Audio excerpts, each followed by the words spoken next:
Good afternoon. The regular notice requirement of the New Jersey Open Public Meeting Act has been complied with in that adequate advance notice of this meeting was given at least 48 hours in advance. On June 18, 2019, notice was mailed to the Courier Post and the Philadelphia Inquirer. Notice was also posted on the bulletin board located by the reception desk at the central office and all school building bulletin boards within the district.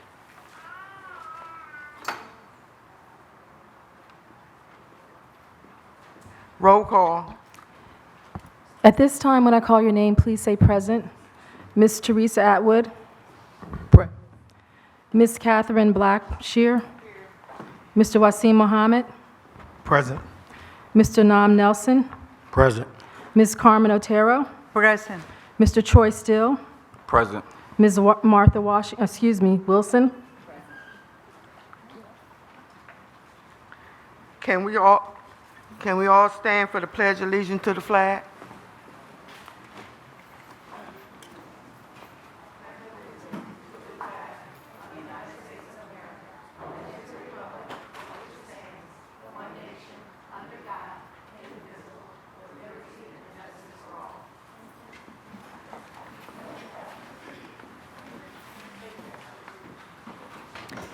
At this time, we're going to have the swearing in of the student representatives. So all the student representatives that are present tonight, would you please meet me at the bottom of the stage on the lower level? Thank you. Good evening. Tonight I have the pleasure of swearing in our student reps. I'm going to ask each of the representatives to raise his right hand and repeat after me. After I say "I," please insert your own names. Thank you. I affirm that I will support the Constitution of the United States and the Constitutions of the State of New Jersey, and that I will bear true faith and allegiance to the same and to the governments established in the United States and this state under the authority of the people. I affirm that I possess the qualifications for the office of Student Board Rep of the Board of Education, and that I will faithfully, impartially, and justly perform all the duties of that office according to the best of my ability. Thank you.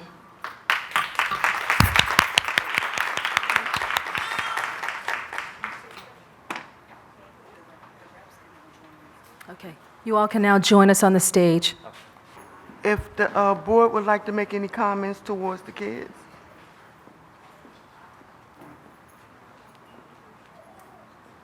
Well, we would like to welcome them. I'd like to say congratulations and to thank you for your interest in the city of Camden, and hopefully one day you'll become a regular board member.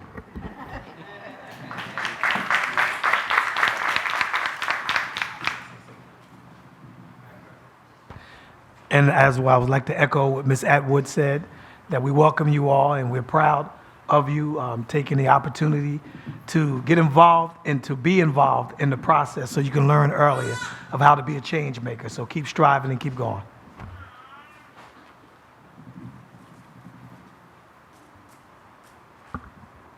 Thank you for being involved, and civics is our civil duty. So that is something that we need you to continue to work at and bring as many of your students inside of the schools that you're at. Bring them on board as well. Have them come out, have them have a voice. And when they can't come, make sure that you have a voice for them. Thank you. And it also looks good on your resume.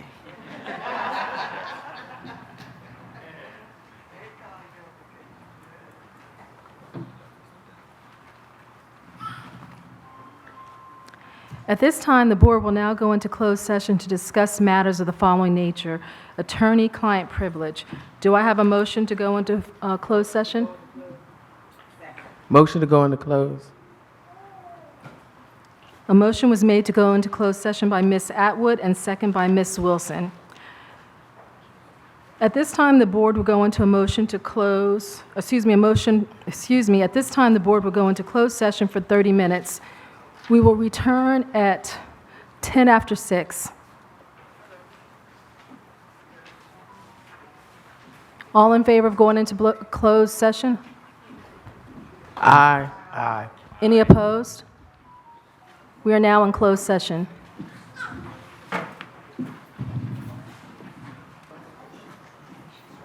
Can I get a motion to come out of close? I second that.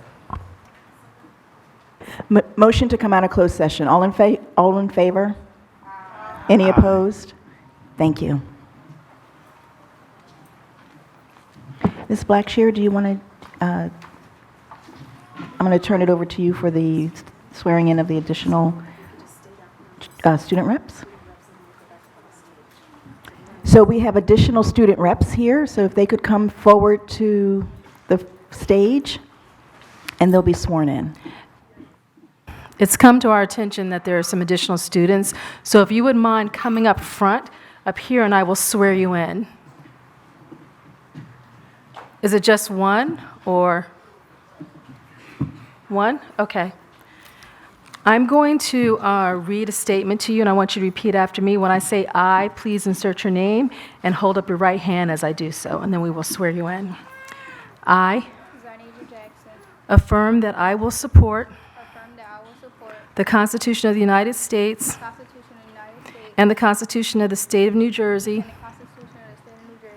and that I will bear true faith and allegiance to the same and to the governments established in the United States and this state under the authority of the people.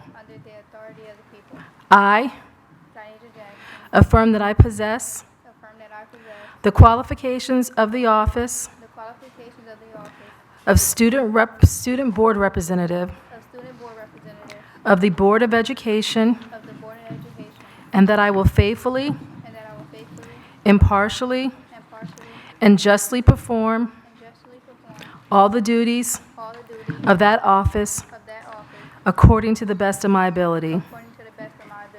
Thank you and congratulations. You can now join me on the stage with the other reps.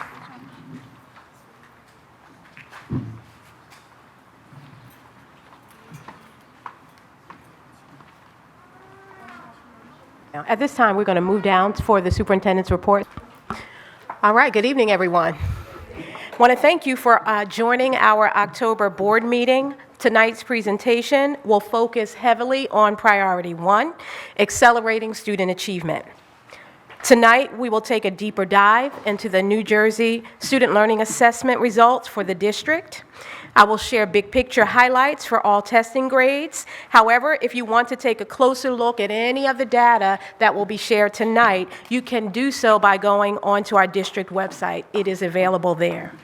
Before we discuss the NJSLA data, I would like to take time to celebrate some very special people and their parents who are in the room tonight as we celebrate our September Students of the Month. In partnership with CEA, our Camden Education Association, we will recognize students each month at our board meetings. Students are nominated by their principals, educators, for displaying outstanding character in the areas of the following: persistence in academics, they have demonstrated teamwork, they have exemplary behavior, and they are helpful to others. At this time, I would like to welcome Ms. Felicia K. Turner, one of our superstar pre-K teachers here in the district. Give her a round of applause to come up to announce our Students of the Month. I'd also like to invite up Dr. Keith Benson, who is our CEA president, to come up as well. And this is a collaboration, so a round of applause for the collaborative efforts.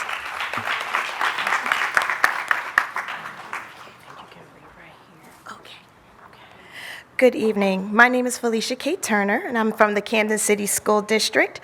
I am a pre-K teacher, but most importantly, I was born in Camden City along with my family, and I also am a proud teacher of the Camden City School District since 2001, teaching pre-K students. This is a very exciting time for me because I love sharing how wonderful our students are in our district and what they're doing in our district. So, without further ado, thank you. You're welcome. Let me know how I can help. Okay. Okay. Oh, let me make sure that I have the right ones in order of authority. Okay. Because some are here and some are not. You want to go by the certificates or? Okay, here we go. Whatever's easiest for you. Okay. I have them listed here for you as well. Okay. Like, Okay, thank you. Our September Students of the Month were nominated for many reasons, including their strong leadership skills, positive outlook when facing challenges, outstanding attendance, and academic achievement. This month's students were also noted by teachers and staff as being helpful, cooperative, and consistently going above and beyond classroom expectations. We are so very proud of our scholars. Congratulations to our students for being outstanding role models, go-getters, and academic achievers. Thank you to our educators, district staff, families, and community for supporting our students' success daily. At this time, I would like to recognize our students and families who are present tonight. Please come to the podium when I call your name. Diana Bird and family.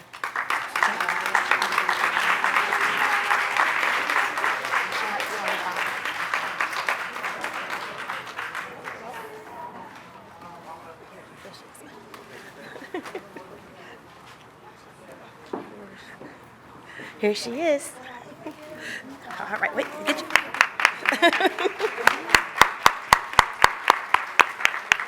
wait, how do you want to do the picture, Sheena? Okay. Are they all together for them to do? Okay, yeah, come on back and get your have your picture up here.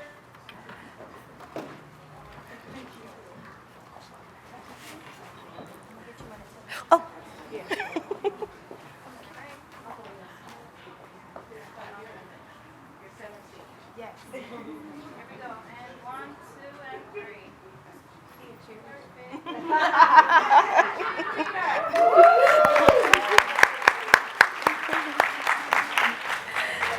Next, we have Shy A. Ellis. I'm sorry.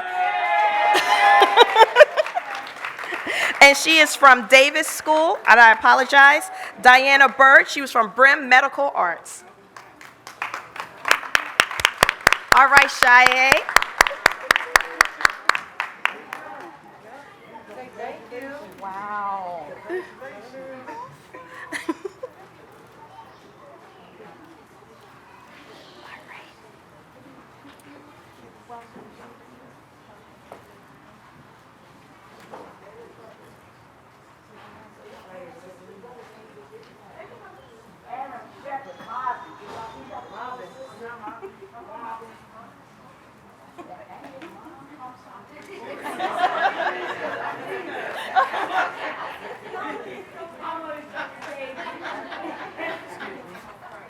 Come on over the side.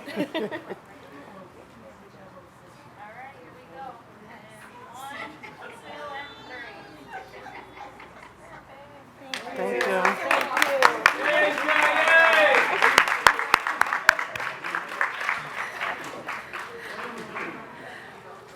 And to one of our representatives for Camden High School, Zanasia Jackson.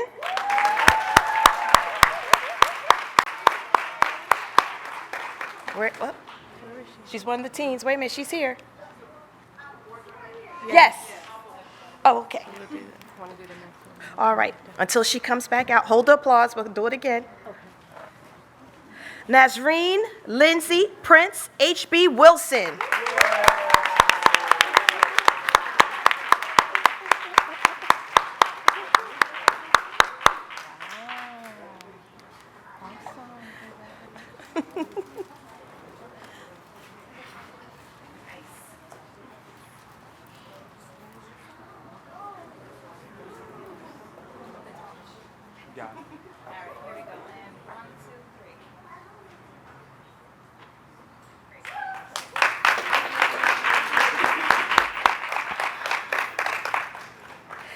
Next from Canva, we have Aisha McRae.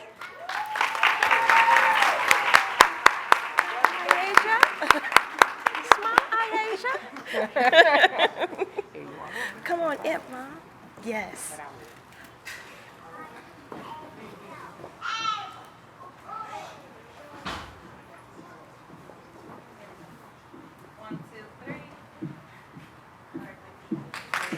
Congratulations.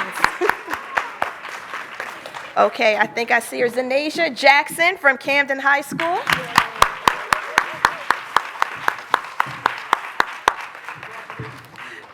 She's doing double duty.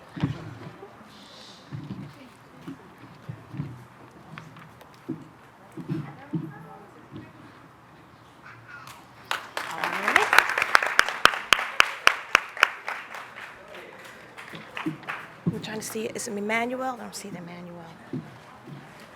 Okay, from Sharp School, we have Jenalise Rodriguez.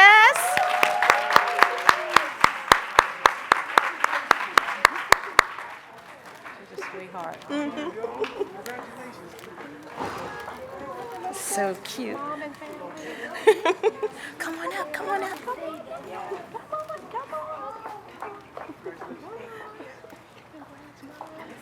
Okay. What an honor. Yes. We all right? Okay. Okay. Awesome. Thank you.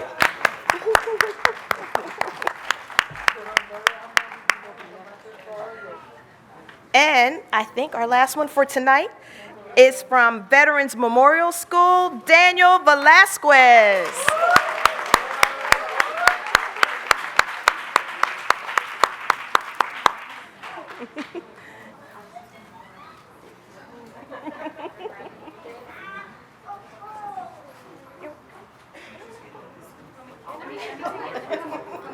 There you go.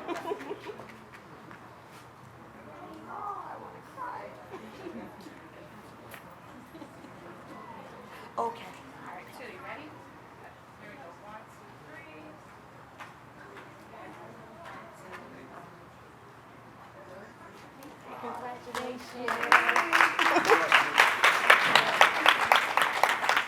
3. Okay. And we have the principal here for Forest Hill to pick up Julia Donker's certificate.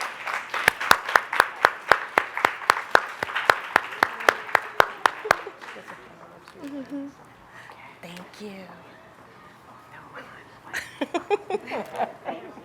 All right. Thank you so much.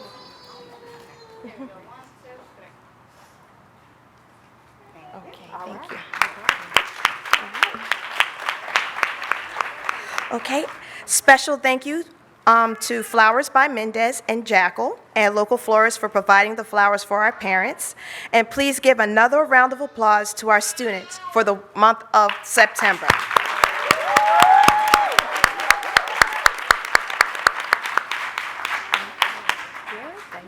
Thank you so much. Thank you. Awesome. That was a wonderful, wonderful first, and we are so very grateful to our partners and our CEA union as we continue to collaborate together, but to be able to come together and highlight and celebrate our young people. What better reason to come together than that? So again, we look forward to doing this every month. So get ready. Every month we'll be doing the same thing. And so now we're going to move on to share a little bit more information that's still along the same lines of accelerating student achievement. It's all right.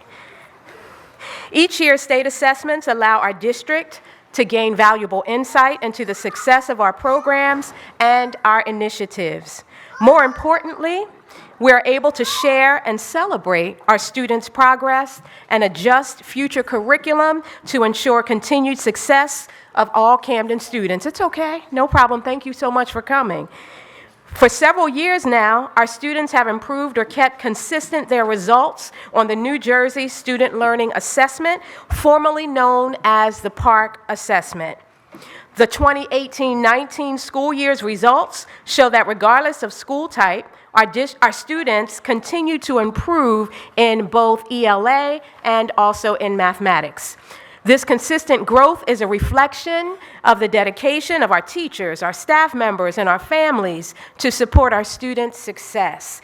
This growth means our students are better prepared to contribute to our great city, to their nation, and to their world today and also in the future. And so we know that test scores don't tell the whole picture, but they are a way that we are measured and evaluated as a district by the state. So today, we will look at district-only results for literacy and math for high school, then grades 3 through 8.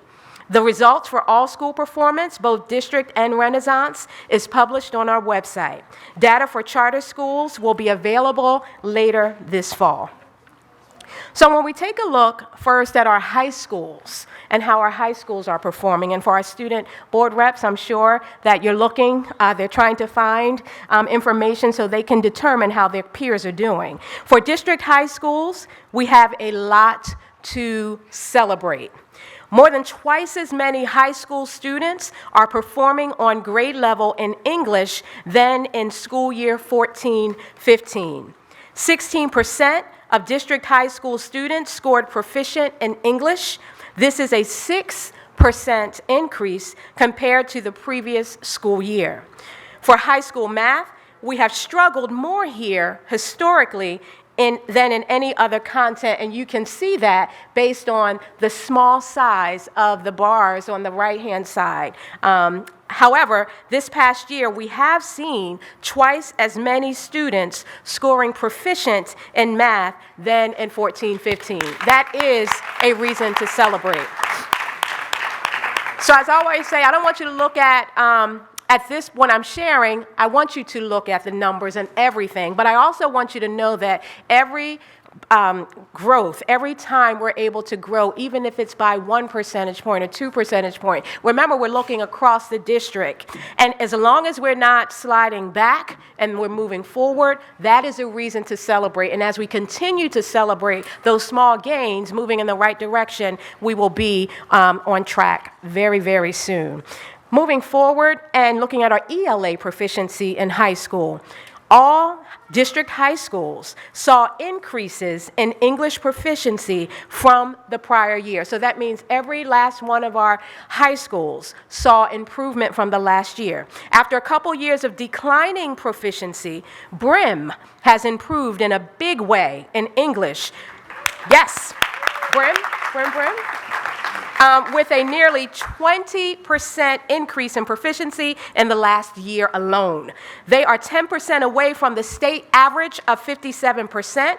Also, shout out to Canva high school students as well. This school saw an almost 9% jump. Yes, give it up. 9% jump in 1 year and are now over 40% proficient in ELA. Accelerating student achievement is the priority we're focusing on. Next, we'll take a closer look at high school math proficiency in the content areas of Algebra 1 and Algebra 2, as well as geometry. So when looking at Algebra 1 proficiency, nearly all schools who have students that take Algebra 1 experienced increases in proficiency.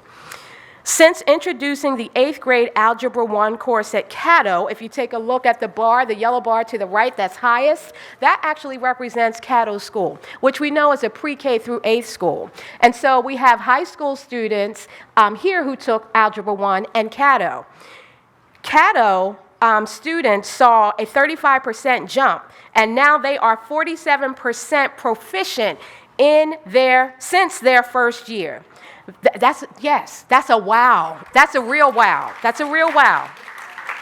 Vets, Sharp, and H.B. Wilson are also adding Algebra 1 to the curriculum this year. So what we're seeing is that early exposure to algebra, early exposure to the foundational skills needed to build upon for success in those higher level math courses our kids can do it. Our 8th graders are out, don't get upset. Our 8th graders, in this instance, only because they were exposed earlier to pre-algebra as a pilot at Caddo, are showing that it can be done. So again, we're expanding that best practice to Vet, Sharp, and HB Wilson, who are adding Algebra 1. Canva has also shown significant increases in the last 2 years.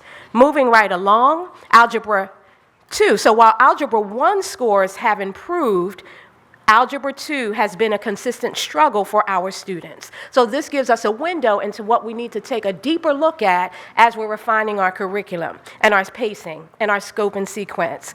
This trend is consistent across the state. So the trend for a decline in Algebra 1 performance is consistent across the state, where comparatively less than 30% of students in New Jersey are proficient in Algebra 2. So I just want to say, I'm just sharing that for a greater context to see that the trend has slipped there as well. Canva and BRIM have our highest rates of proficiency with just under 4%. So we know we are moving forward in our algebra instruction there. Geometry results, all district schools with students testing in geometry saw increases in proficiency from the year prior. Congratulations to Canva for doubling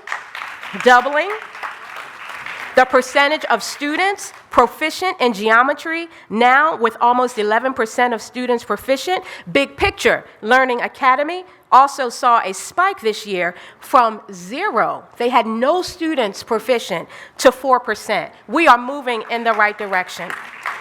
You will notice that BRIM did not have students testing in geometry last year, and you can see that represented. And that's just because they doubled up on math coursework in the year prior. So that is the only reason that they don't have results, but they will have results in the upcoming year.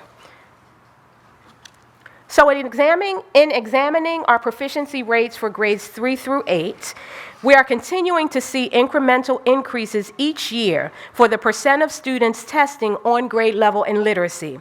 We are excited to share that we now have more than 9% of district students proficient in literacy since 2015. In math, we did experience a slight decline in proficiency rates. However, this does not tell the full story, as the state, as we shared before, also saw an average of 1% decline across all districts, and our students performing near proficient increased to 31%. So that's key. So we have students who are what we call bubble students, and if Dr. Fletcher was here, she would share in great detail how critically valuable it is for us to be able to identify those students who are right on the verge of becoming proficient. And so as we focus, we're looking at 31% of those students as we focus our after-school programming efforts, as we focus our intervention efforts on those individuals, they will be able to go up to that next level and become proficient as well. So lots of growth, amazing growth, but we're moving from discussing growth to sharing proficiency. So let's continue to look closer at math proficiency at our family schools. For 2018-19, 5 family schools saw an increase in proficiency. Although we saw a slight decline overall, Wiggins, Dudley, Yorkshire, and Caddo continued to improve in math proficiency. Congratulations to Caddo and Yorkshire, who increased math proficiency nearly 5% and 3% respectively. With the state trends pointing downward in math growth, these school achievements are worth celebrating.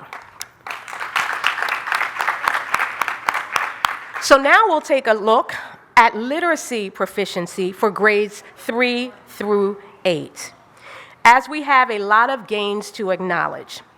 Overall, 8 elementary and family schools saw an average increase of 37% in literacy, with strong performance from Sharp, Caddo, Davis, Wiggins, and Canva. Canva demonstrated the strongest gain in literacy with an increase of nearly 25%, which means more than half of the 6th through 8th grade students at Canva were proficient in English language arts. This is the strongest performance we are seeing in ELA grades 3 through 8 across the entire city. regardless of school type, and only 5% off of the state average. We credit these results to our dedicated students, hardworking staff, and tremendous leadership at those buildings. So again, it's also worth celebrating that the other 7 schools that saw an increase in literacy proficiency. Shout out to Davis, who saw a 10% increase in 1 year. Shout out to, I said that already, I'm sorry, shout out to Davis. They have more than 30% of students proficient in literacy, with Caddo right behind them at 28%. We are proud of all of our schools' progress. Again, literacy scores for all schools are posted online on the website. And so what we are required also to do, based on the ESSA, is to make sure that not only are we looking at how all of our students perform, but that we're looking at how our students who are economically disadvantaged, our students who are special needs, as well as our students who are English language learners, how they are performing. And we are required by the state to disaggregate that data so we can have a more focused perspective and more focused efforts in making sure that there's equity amongst all the students in our district. So within our NJSLA administration, an academic focus for this year will be identifying and differentiating support for our subgroups. These subgroups are our economically disadvantaged, English language learners, and students with disabilities.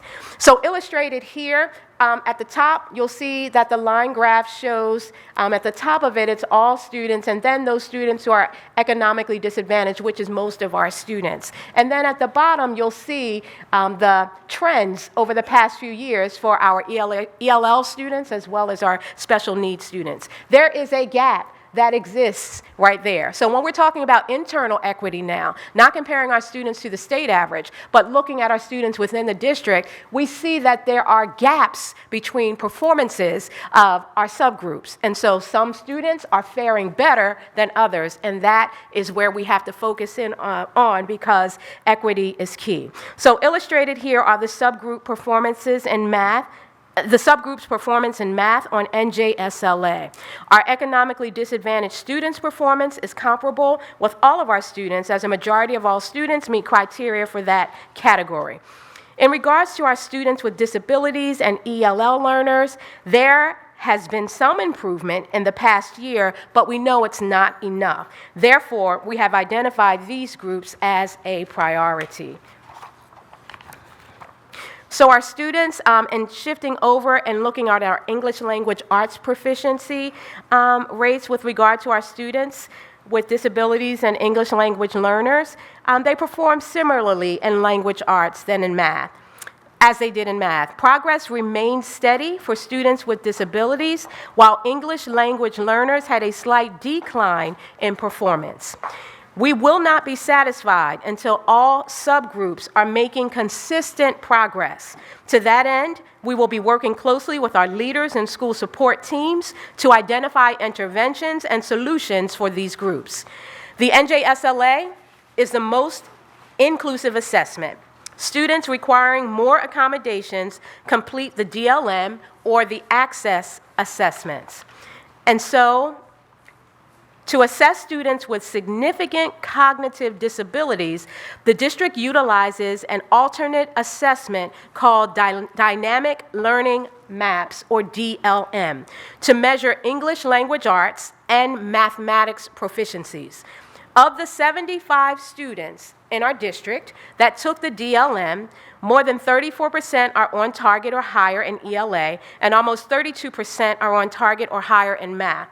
Students saw over an 8% increase in performance in math and more than 6% increase in ELA from last year. Again, we are pleased with the progress that all of our students are making, and we know that we have to continue to push harder to ensure equitable outcomes. For our English language learners, we use Access to assess their performance. Access is an annual summative assessment that has been administered by the WIDA Consortium since 2016. In order to be considered proficient, students must score a 4.5 on the assessment. So of our 550 English language learners that we have that have taken the test 2 years in a row, almost 34% are making expected growth to proficiency. To date, only 1.7% of our students are scoring proficient, which means there is still work to be done. We will look at how we can best support this group moving forward. So shifting away from sharing our testing results, but still under the umbrella of our first priority of accelerating student achievement, we want to continuously give updates in our board meetings with regard to the work that's being done at VETS.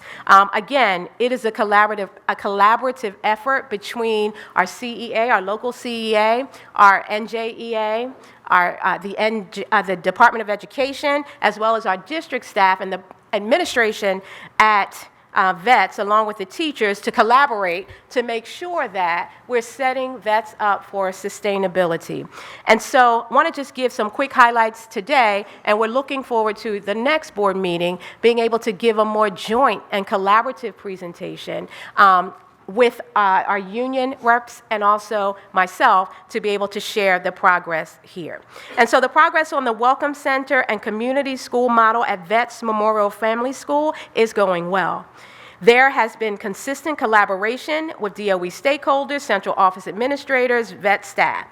The team in place conducted a SWOT analysis to identify strengths, weaknesses, opportunities, threats, and trends at VETS to begin preparing for next steps. We're looking forward to having a joint building walkthrough with DOE and all of the collaborative team members that I just explained, as I just shared, as we prepare for the launch of the Welcome Center at VETS, which we hope will be a hub for our ELL students and our newcomer families who are coming into the district to be able to get the resources and information that they need at a school that's right in their community in Kramer Hill. VETS is already doing amazing things and have already been doing wonderful outreaches that would make them an exemplar community school, but this model will help to propel them not only across the state but nationally as well. And so we are really looking forward to the fruits of our collaborative labor as we strive to ensure Veterans Memorial Family School will remain a high-quality community school option in our district and in the Kramer Hill community for years to come. I want to thank you and give a special applause to our vets. Can our vets rep stand up? Ms. Squire. Thank you. Can our CEA president, again, just wave? We know where you are right there. And any VETS families that are in the room, we thank you for your efforts as well. But this will not be the last time you hear from us, and we are excited about the progress moving forward. So CUSAC. Under Accelerating Student Achievement, on October 7th, the CUSAC team met with school support to discuss our curriculum and programming work across the district. There were 7 indicators that were reviewed, and those indicators are listed right there. The school support team shared the progress made toward making curriculum revisions needed for CUSAC compliance and shared evidence of those steps made.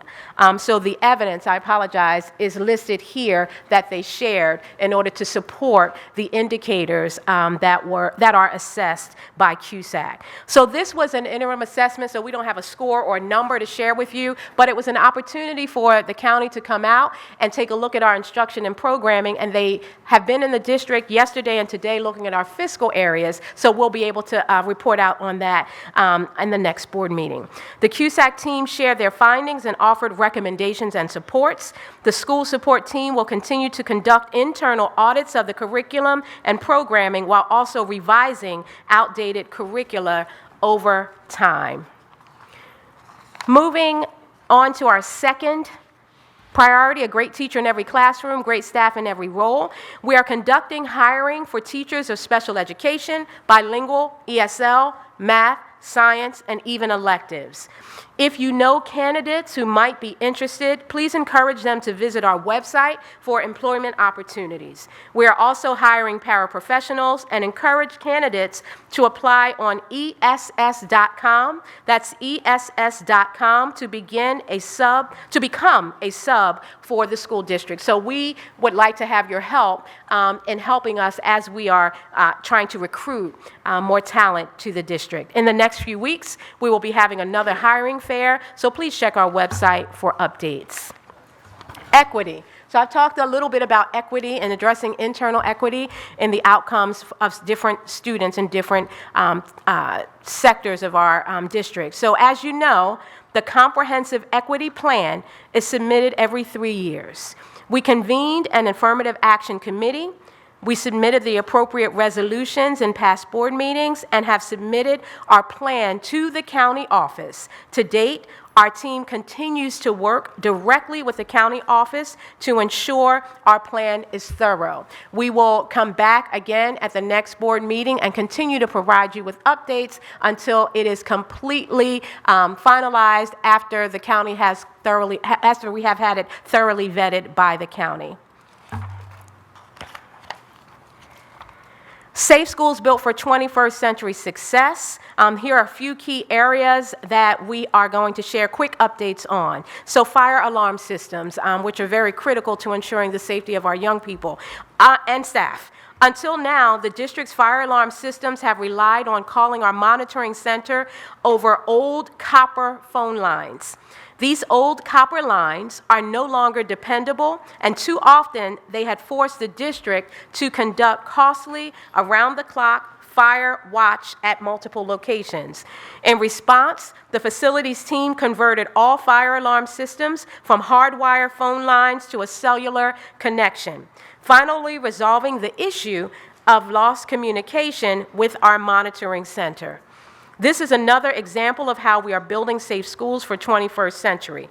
The old Dudley, which is one of our vacants. Unfortunately, the old Dudley school location experiences illegal dumping from time to time. In response to a recent illegal dumping spree, our facilities maintenance team conducted a concentrated cleanup effort on the site.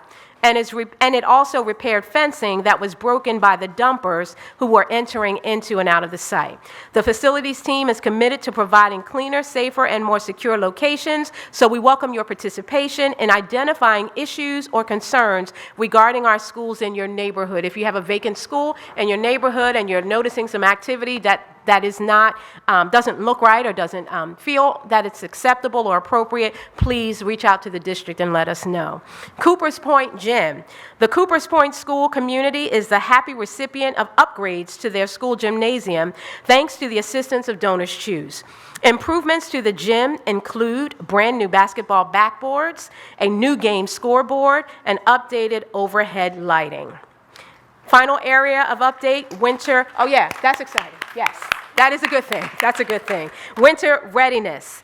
Because again, we want to make sure we're balancing academic and athletic and making sure our children are whole individuals that we are concerned about. As of October 15th, the facilities team completed its annual winter readiness work on all boilers in schools across the district. Each boiler was thoroughly cleaned, inspected, and tested for reliable operation. Improved preventative maintenance procedures, which were put in place over a year ago, will continue throughout the heating season to ensure boiler reliability is sustained. That said, we are keeping a close eye on Yorkshire School this season. While new boilers were installed at Yorkshire in recent years, the old arteries and veins that feed heat throughout the building remain vulnerable to clogs that can occasionally affect rooms and other areas in unanticipated ways. Knowing this in advance, facilities is prepared to respond as quickly as possible to events if they do occur. And also speaking of preparation, as you may recall, September was National Preparedness Month. Our preschoolers at Cream ECDC, and Dudley schools were excited to receive visits from local police officers, firemen, and EMTs. These special guests read kid-friendly books to our young learners, including I Can Be a Superhero During a Fire Drill and The Lockdown Drill. The first responders reiterated the importance of students being quiet, listening to instructions, and following directions. Students then exercised these skills when our guests performed practice lockdown and fire drills. Of course, our students did an awesome job. They were awarded badges and were officially deputized as superheroes. So again, we want to plant the seeds for preparedness in our youngest learners. So under this priority as well, Safe Schools Built for 21st Century Success, our information technology team continues to prioritize schools built for 21st century success. In a recent collaborative effort with the district school support team, 1,600 laptops were issued to middle school students in support of our one-to-one initiative in grades 6 to 8. That's a yes. The teachers are clapping. Yes, the teachers are definitely clapping. It often goes unrecognized that there's a significant amount of work that goes on behind the scenes in order to make such an initiative possible. So I want to share just a bit with you today. For example, 50 laptop carts were put in place so that the 1,600 laptops can be stored, charged, and ready for learning. 30 network switches and 70 wireless access points were added to the system so laptops can connect to the district network. And Google accounts were created for all students to enhance curriculum and teacher instruction. So all of this work brings us closer to our common goal of building schools for 21st century success. On to our last priority that we want to update you on, financially responsible and fiscally sustainable. So as you know, the district submitted our application for emergency aid in August. My team and I are in constant communication with the Department of Education. However, there is no additional information or an update that I have to share with you at this time.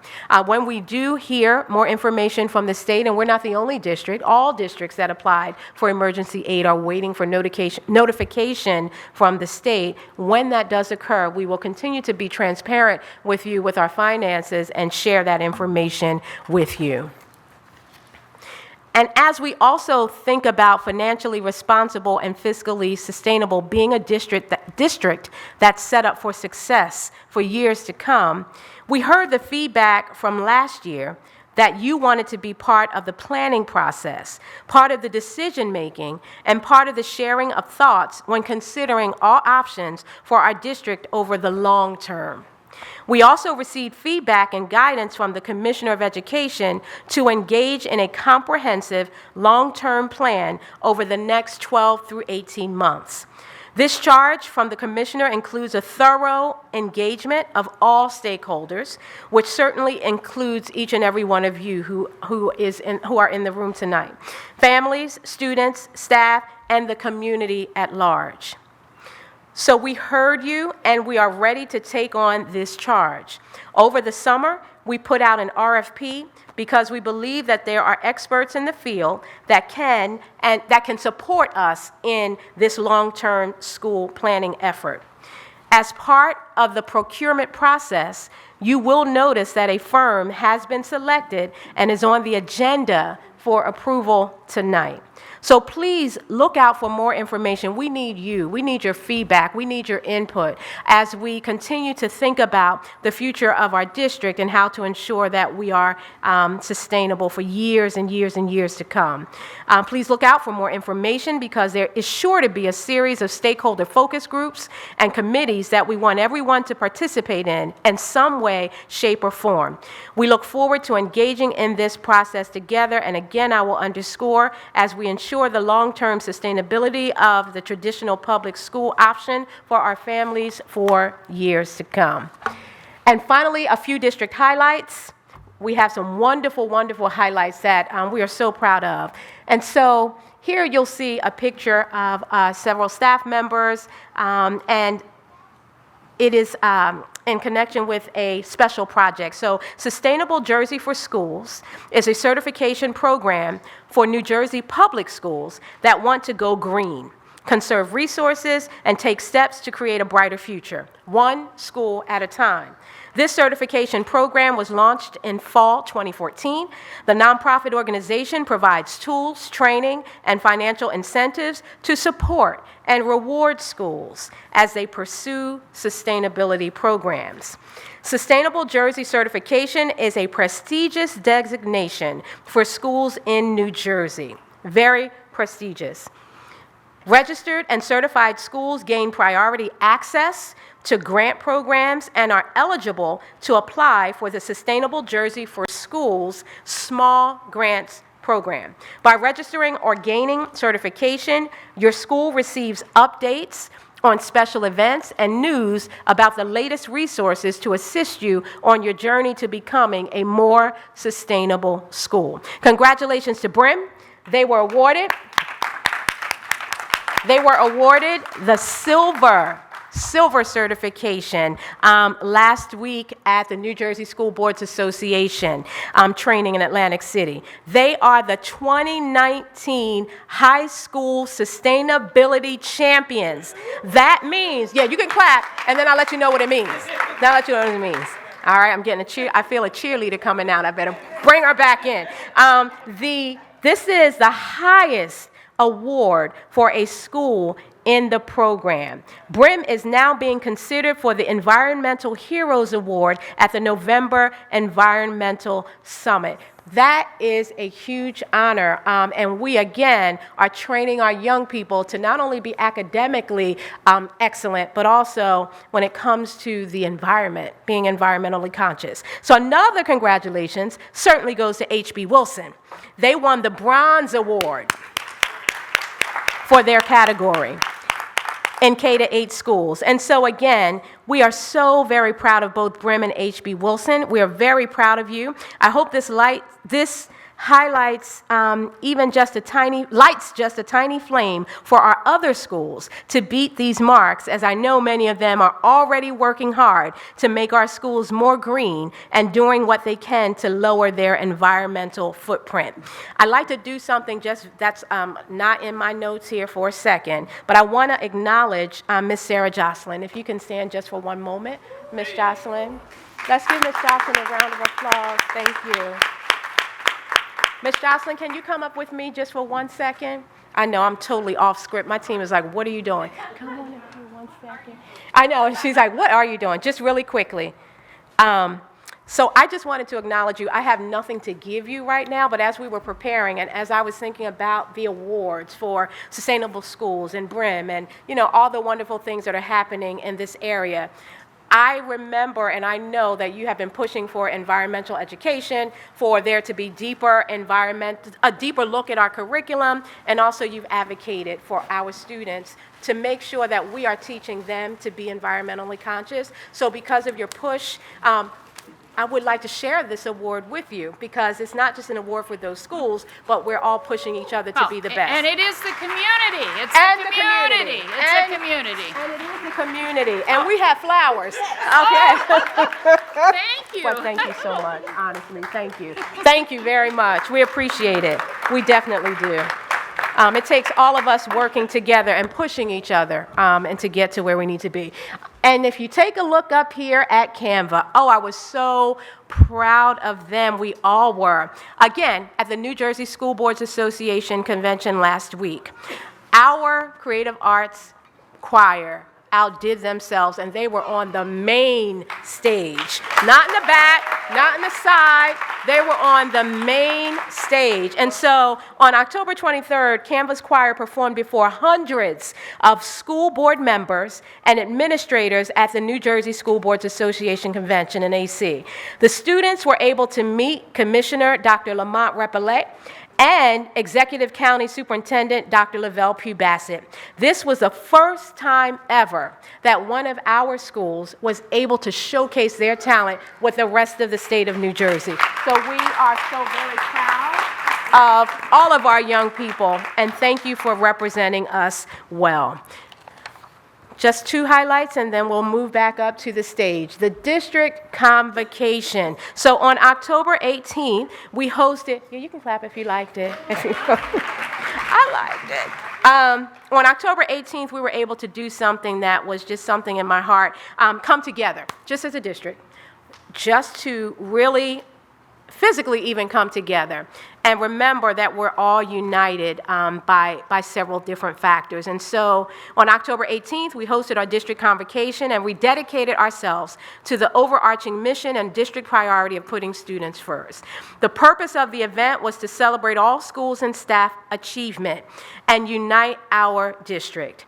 The convocation also served as a reminder of the integral role that our system of traditional public school education plays in ensuring that all of our students are rising in fair and equitable ways. And we'd like to just thank again everyone who was supportive. This was just an opportunity for us to come together and be unified.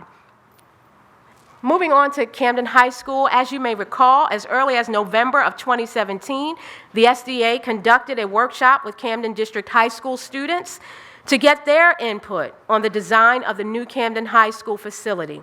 One of the ideas offered by a student was to include a meditative garden, a place where students might go to work, contemplate, or meditate.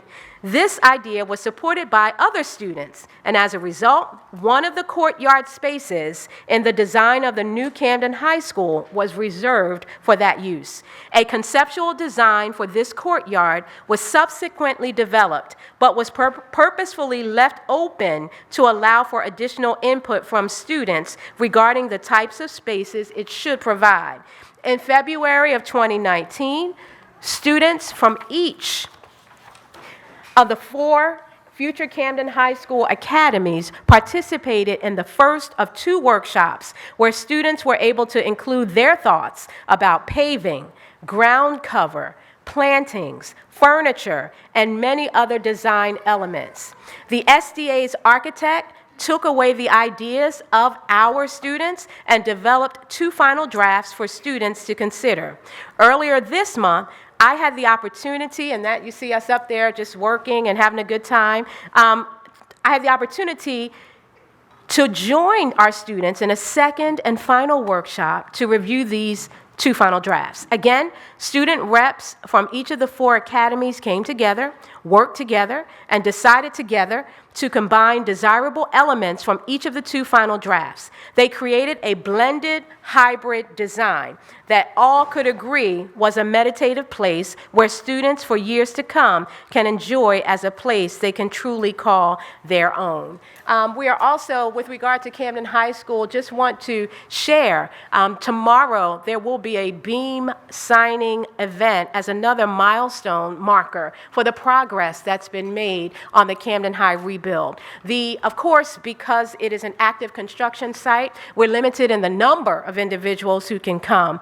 We have a specific cap based on the SDA's requirements, but we wanted to just share that as our students are hands-on involved in building their school, which will be their traditional public high school for the future, that we are also looking at making sure that we honor the milestones and honor each step as we get to the end of where we need to be by fall 2021. So again, we're looking forward to that beam signing, and we will have pictures and highlights to share. We're just pleased with the progress moving forward. And last, but certainly not least, our student roundtables. One of my most, I think, the most fulfilling parts of this job, since I'm an educator at heart, is to be able to talk to students and to be able to listen to them and to be able to find out, hey, what's your experience really like? We know we have plans, we have goals, we have priorities, but how is this, are we measuring up to your expectations? And so several times throughout the year, I connect directly with high school students at our student roundtables to bring their voices to district-level decision-making. These roundtables promote unity and an opportunity to discuss various topics, including but not limited to school community, curriculum, facilities, school safety, social justice, and a broader range of opportunities for students to have an open dialogue about concerns, questions and topics that are of interest to them. And here you see we've already done Pride, Canva, BPLA, and Camden High, and next I'll be going to Woodrow Wilson and Brim. So we'll cycle through just to make sure that we're getting the student voice as a primary stakeholder in all that we do. So we are going to transition now back to the stage, and at that time, one of our board members will, who our president designates, will acknowledge our retirements. Thank you for your attention. On behalf of Board President Ms. Catherine Blackshear and the Advisory Board of Education, we would like to wish Ms. Heriberto Reyes of 29 years and 7 months, a paraprofessional. We would like to wish him a very happy, a driver, pardon me. Correct, exactly. He's a driver, pardon me. We would like to wish him a happy retirement, and we appreciate his years of service, 29 years and some change to our district and our, the children. And we wish him all well, great luck, and it's just amazing how so many of our people can work with our children that long. It's remarkable. Thank you. Yeah. We would like to make an adjustment to our itinerary. We would like now for our student reps to to share any updates with us. So we can start with our student rep right on the end from medical arts, and then we can go all the way over to the right. You can share any glows or grows that you have from your experience. And please feel free to be honest. We can take it. Okay, so my name is Johnson Lee. I go to Brim Medical Arts High School. And some glow areas that our school has been doing well is the teachers are very considerate and caring. I like to appreciate every teacher at Brim Medical Arts High School, for they were very caring, considerate for every student needs and every problem that, even inside of school, but outside of school. I would like to think that mostly everybody here at Brim Medical Arts High School are focused and doing well academically. So I would like to say that that's one of the glow areas that our school is doing. The school has improved a lot on the cleaning. Like from last year to this year, the school has been improving a lot. And lastly, I like to thank our school for having a lot of exposures.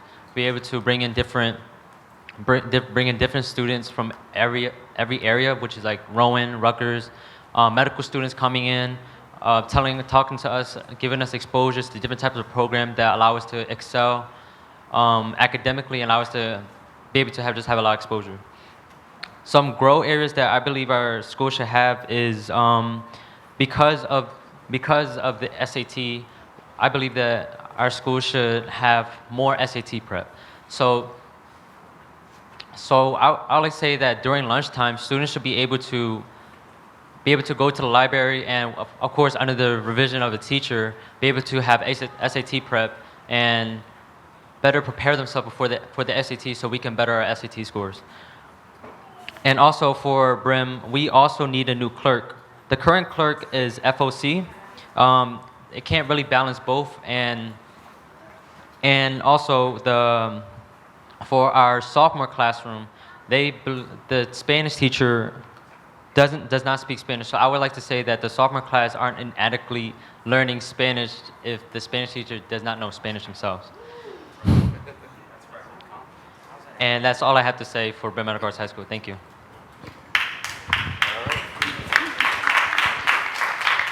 Thank you very much. My name is Anita Jackson. I'm here representing Camden High School. What I have is some of our glow areas will be, we have just got a new principal. And I feel like she's doing a very good job with building connections with our students and making sure we get the things that we need. And also, our students, I feel like this year our students are doing very good with staying on track with keeping their grades up and being more engaged in learning. Some things we can improve on at our school is our school guidance counselors. They're not that great. It's like you'll go to them to like tell them a problem about your schedule and they won't solve the problem. And our gym class. We are in a classroom. I know the gym is messed up, but it's like, is there another way that we can get our physical activity in? That's all I have. Thank you. Thank you very much. Hello, my name is Lucy Chavarria, and I am here representing Creative Arts. And one of the glow areas in Creative Arts is the security. Security officers at our school are very polite. They greet you as you are walking in. They make sure that the school is safe. And our academic record, as you saw today by the stats, we've been progressing and doing better in our academics. We've been also receiving other students from different schools, and the environment has been great. We all get along. There's not fights. There's no violence. It's a harmonious environment, so that's another good thing. And our breast cancer walk, we had a breast cancer walk in our school, and we raised $580. School students themselves raised $580, so that's something I consider a great thing. Rural areas, I believe that we deserve a little bit more better technology. The food is a lot less, the staff is a lot less organized than last year. And we believe also we need a little bit more student decisions, which comes to more active students. And I feel that students are not being allowed to use their rights as students, and are not having their voices heard as much. And another grow area would be more printer access, not just for teachers, but I believe that the students should have at least printer access to print homeworks or anything that they might need for class, and more computer access in general. And that would be it. Thank you. Thank you very much.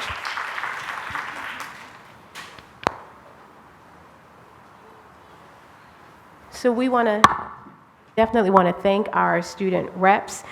We have definitely written down your glows and your grow areas. As we go around to our student roundtables, many of the things that you are sharing are definitely in alignment with what we have heard. So we've already, in many instances, started working on improving in some of those areas, like better technology, like ensuring that we stay on top of our collaboration with our providers for food services to ensure that things are moving smoothly. But we also thank you for sharing the need for more SAT prep, and also giving a solution, not only sharing a grow, but then also having a solution to come right behind it. That is a quality and a mark of a good reflective leader. And we hear your concerns around staffing, FOCs, clerks, and also the Spanish teacher who doesn't speak Spanish. We need to all I will definitely find out what's going on there, so that we get a clear picture of what's happening and what needs to happen. Camden High guidance, hear you loud and clear. Health and PE, which we talked about, I think, yesterday, hear you loud and clear. We're working on, as a division of school support, on trying to figure out alternative ways, given that the gym is not able to be used in the way it needs to. So we will continue to work on these areas. We have a tracker that we put the students' concerns in, and then we go back and we make sure that we address them. Any board members, would you like to I turn it over to the board president, so that if there are any board members at this time who'd like to say anything to our students before they leave, they can do so. Do any of the board members have anything that they want to suggest or state? Sure. First, thank you for your feedback. It's very important. I would actually like to know, what's the concerns in creative arts with the food service? Was there anything specific? They aren't as organized, in the pizza area. They just throw the pizza on the plate, and the pizza's all over the place. And they only got one working computer and they expect all the students to all put their numbers in all at the same time, and that is something that I don't believe is right. And they're very short-staffed, so they have one person doing more than 2 jobs. Thank you. Thank you for that feedback.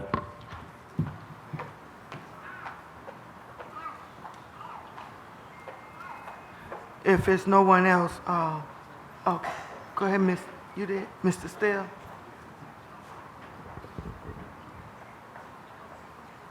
I had a question. First of all, I just want to salute you guys just for stepping up. This is not an easy role to be in. It's good to get the publicity and the glitz and the glamour, but this is the tough part of the job, so I admire you guys for stepping up just to this approach. My question was to the Bryn Medical Arts student about the teacher, the Spanish teacher. Now, when you say the teacher doesn't know Spanish, is this in regards to the teacher being a substitute, or is this a full-time teacher? I'll stop you right there. So, during the summer, there was a whole lot of change in staff at our school. So now we are in the building, we're lacking somebody who can translate Spanish. So if we have a mother that comes in that only speaks Spanish and has no English background at all, we have no clue what she's saying. Which would be the fact that we don't have a bilingual clerk also. Our Spanish teacher, he can teach Spanish, but his knowledge isn't well enough to be able to translate it. There's some. We need to be very careful when we're talking about specific people, so we will have to table this discussion. Thank you. So legally, there are certain things that we can and can't talk about because of, and you'll learn more about this, which is a part of it, but we can talk offline. We just can't have a conversation about it fully here today because it's a matter of personnel and it is a confidentiality issue, but we got it. Okay. Yes, Madam President.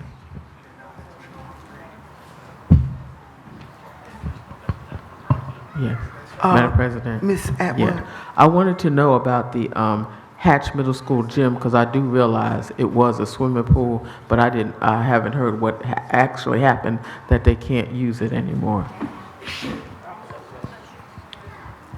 So inside our gym, the floor was warped, so it's like bubbles sticking out.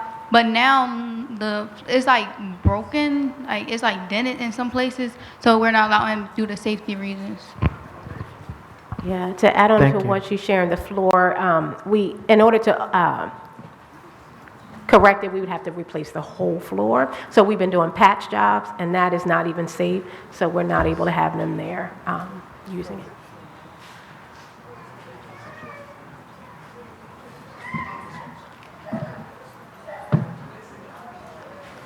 I'd like to turn it back over to the superintendent. Okay, thank you very much. At this time, I'll open it up if there are any comments about the superintendent's report.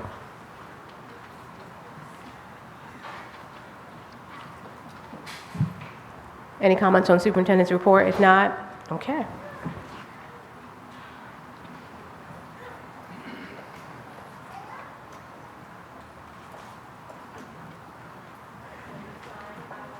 At this time, I'll turn it over to our general counsel to open up the public portion of the meeting.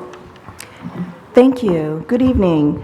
The Camden City School District welcomes the attendance and comments from all members of the public at its meetings. The public comment period is your time to be heard on the agenda items in the meeting. This is not a time to engage in a dialogue with the board, but it is your time to present your comments to the board and the superintendent. Each person who signed up to comment will have 3 minutes. You will be notified when your 3 minutes are up. You cannot yield your time to another person. When it is your time to speak, please remain at the podium and address all of your comments to the general counsel or the superintendent.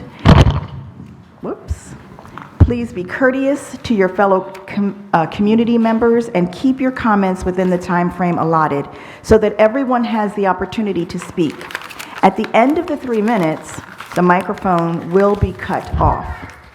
Please conduct yourself in a respectful and courteous manner. The First Amendment is not absolute. meaning that the board can prohibit language that is inappropriate. So for anyone whose comments or actions either harass, intimidate, or threaten the safety of any person, we will provide you with a warning or immediately end your comment time. In addition, if you curse, use vulgar language, or make personal attacks, we will provide you with a warning or end your comment time.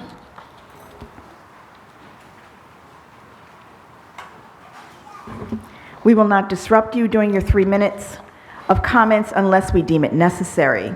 If a member of the public speaks about a staff member, interruption is necessary to caution him or her of the danger of slander.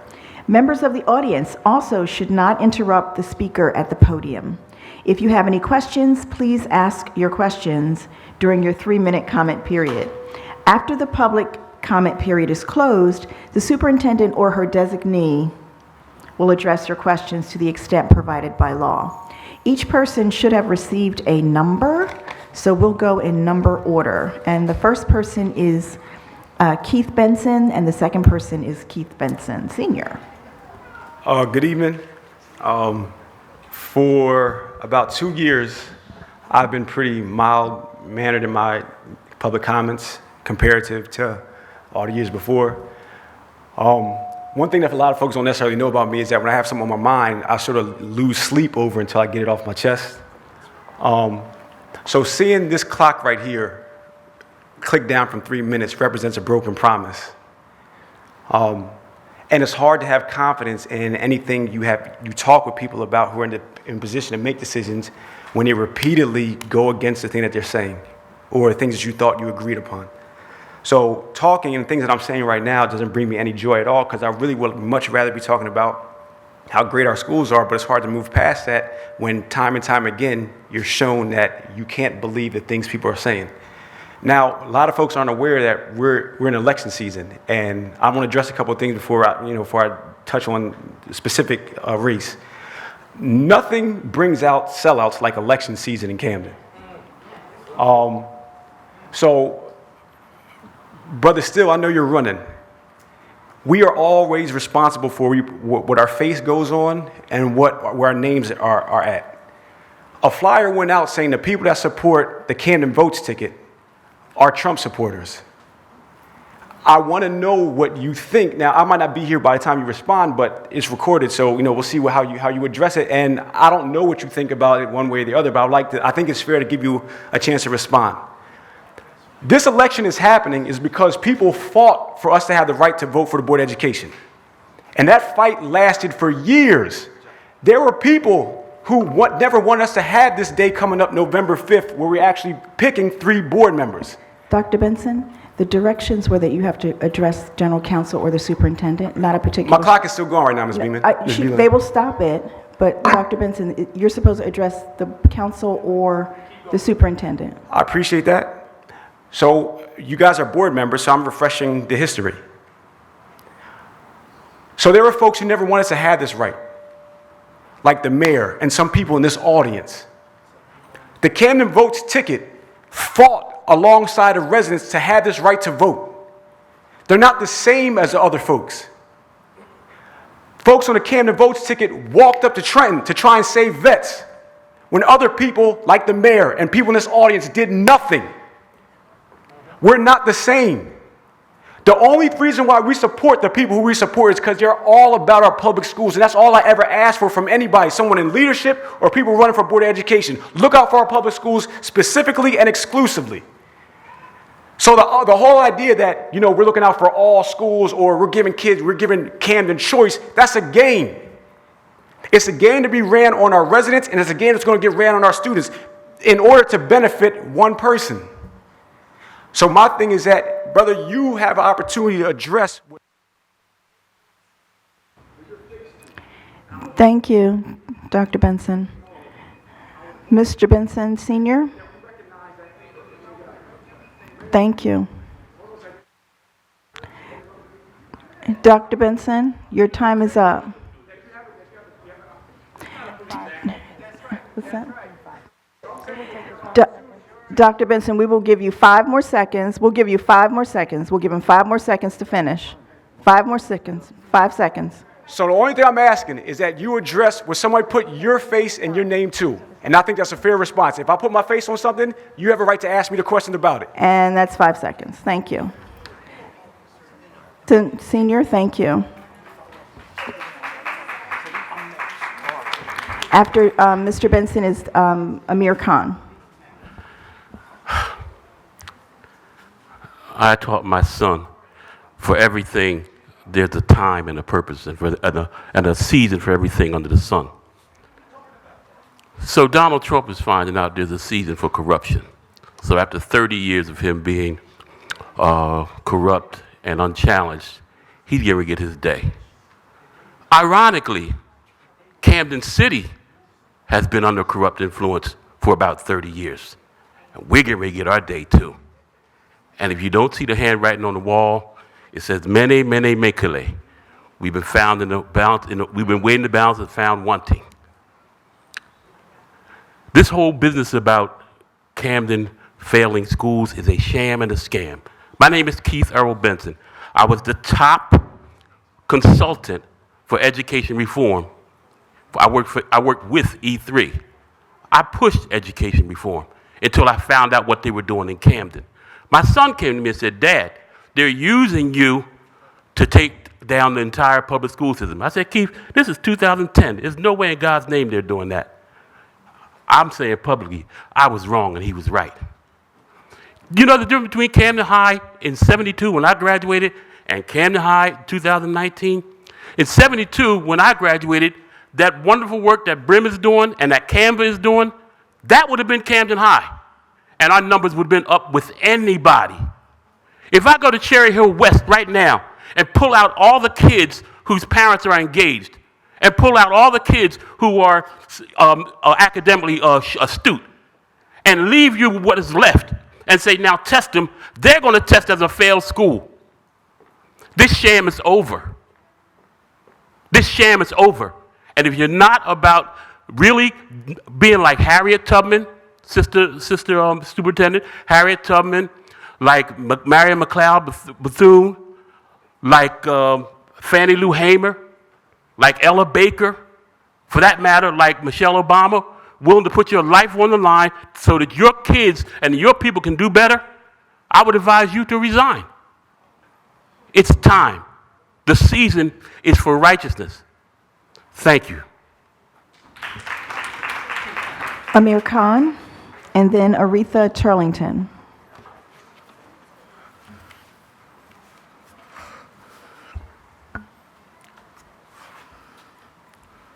To the superintendent, to the board, and whether you're advisory board or not, I'm asking you today, each individual that's up there, to stand up for righteousness.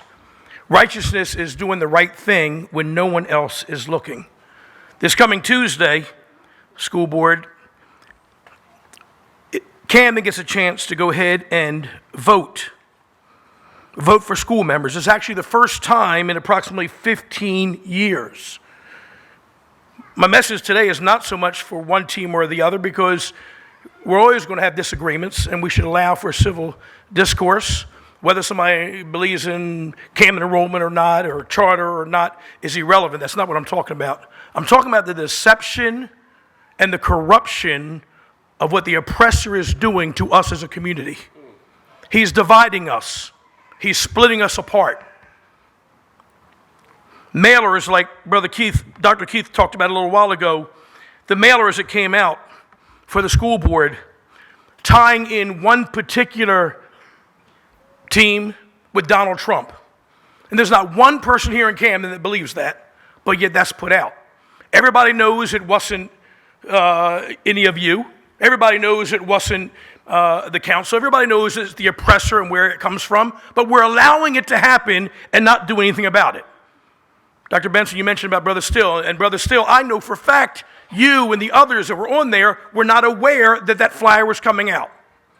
We allow this to happen time and time over and over again. It says that if you are neutral in situations of injustice, you have chosen to side with the oppressor. I'm saying to you that it's time for us to stand up as a community, black and brown, and stop allowing this devil to come in here and bring division in our community. Mailers are coming out. We're letting the oppressor make false accusation. Doesn't matter, again, what side you're on, but we have to get to the point to say that we're not going to allow them to come in and put our name on things. I'm looking here at mailers that went out. The mailer this past week with Donald Trump tying into one particular team. I'm looking at the letter that came out last year. Even superintendent putting your name on it without you knowing about it, saying that, Governor, you're not welcome to the city of Camden, and you knew nothing about it, you didn't get permission, but it still went out. That's messed up, and I don't know if people are doing anything about it after we say it. I'm saying that we have to stand up, speak up, and fight for it. I'm glad, Sean Brown, that you said something on Facebook that it was a disgrace for them to do what they're doing. Freedom is never voluntarily given by the oppressor. It must be demanded by those that are being oppressed. Please take heed to this word. God bless you. Thank you. Aretha Turlington. And then Sean Brown. Whew. Hello, everybody. My name is Miss Turlington. I'm from a parent advocate leader. I have a daughter that's 16 years old. She goes to Camden High. My daughter called me one day on the phone. I answered the phone, and she's crying hysterical to the point where she can't even get her words out. So I asked her what was wrong. A teacher, she was in her class. A teacher said to her, well, to the class, let me not say her, if y'all don't want to listen, I got my education. I don't care if y'all don't get y'all's, and sat down and got on her phone and continued to play on her phone and stopped teaching the class. My daughter was hurt by that, because how could you, if you're an educator, why would you say that to a student? You don't know what the kids were going through that day, if they didn't have breakfast or had a hard night or whatever the case may be, and you say that to a student as an educator. It was offensive, and when it's my daughter, it gets personal to me. So I am requesting documentation of the certain teachers' credentials of how she became an educator and her certificates and all that on all the teachers that is teaching my daughter. And after that, I wanted to put together a event within the schools with an organization, Saving Grace, for grieving kids, because my daughter is a grieving kid too. And you don't know if the kids was having, like I said, a bad day. So we're putting together an event for November 21st for grieving kids, and I just wanted your support with it. And last but not least, I wanted to say thank you for your support with the child care for my daughter and her daughter, because everything is coming together. Thank you for your support. Thank you. After Sean is Sarah Jocelyn. Yeah, I was on Saturday. Whose phone is this one? All right. Okay. Not yet, Sheena. All right. 1 minute, Sean. Sure.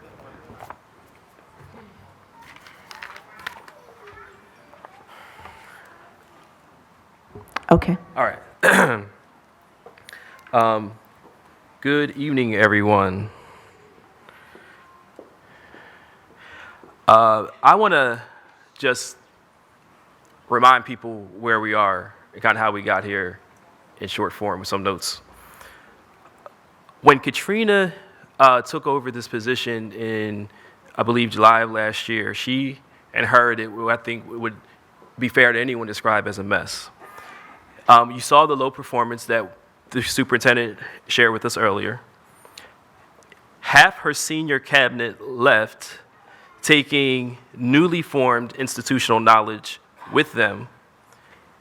There is continued severe budget constraints and cuts. We now have an honest look at data, as you saw earlier, something that we haven't seen in this district in probably over really no superintendent since I went to my first board meeting in 2007, where you actually see the data school by school, the good and the bad, the reality of where we are, so that we can have an honest place of where we are to know where we need to go. Katrina has supported reforms at Camden enrollment, including better leadership and a more narrow approach that they take. The district is close or have not completely eliminated white mediocrity, average basic people that were brought by the previous administration because of their previous affiliations and not because of their skills. We have now good people that have been hired or promoted. We have more people that have confidence in sending their children to the district. There's an updated strategic plan. There was a strategic plan, then an update to that plan that we see on every single point where progress is and where areas of growth still remain. I remember a time, what you guys saw earlier, where there are people turning around talking to the student representatives. I remember, Ms. Wilson, when we were on the board together, the times where the student representatives were trying to be stifled and quieted because they didn't want the bad stuff exposed. And we know that there's more work to do, which no one is really hiding. So as we vote, as we talk about politics, I just ask that the district continue to work upon the progress that you've made, support the women that lead our district, because it is important that the women that are nurturers and caregivers and educators, philosophers and administrators are supported by all of us, especially the men here, with our strength and with our ability to support the work that they're doing and not try to interfere with it. And that we're continue to be aware of the effects of institutional racism, of trauma that our young people face every day. Thank you. Thank you, Mr. Brown. Ms. Jocelyn?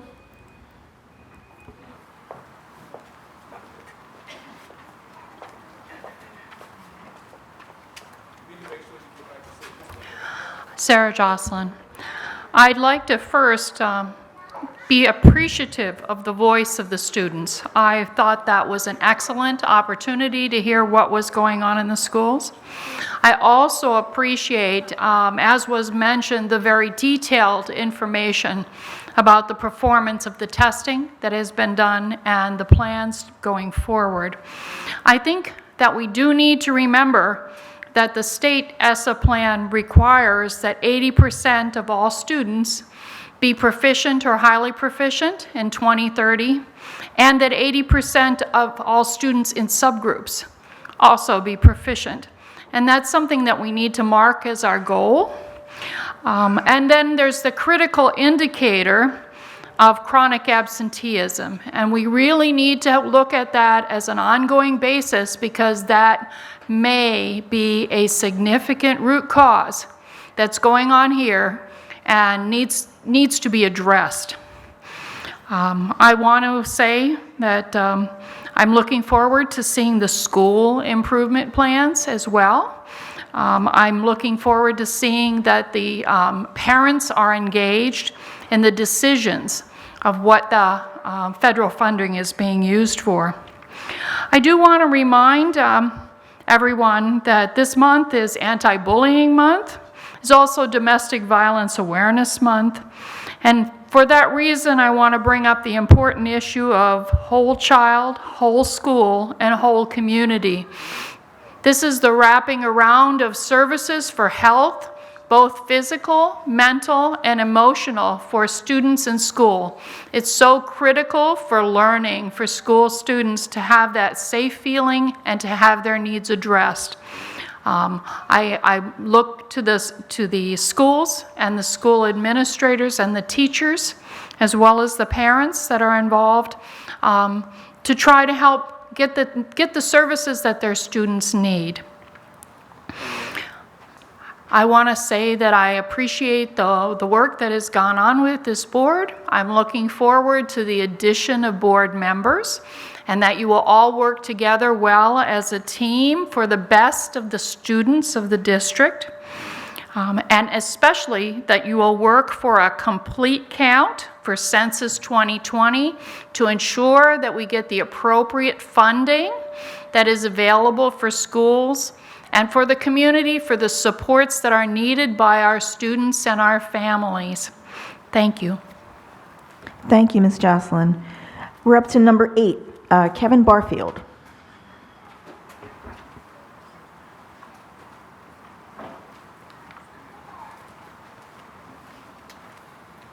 Good evening, everyone. Kevin Barfield, President of Special Needs and Secretary of the District Parent Advisory Council.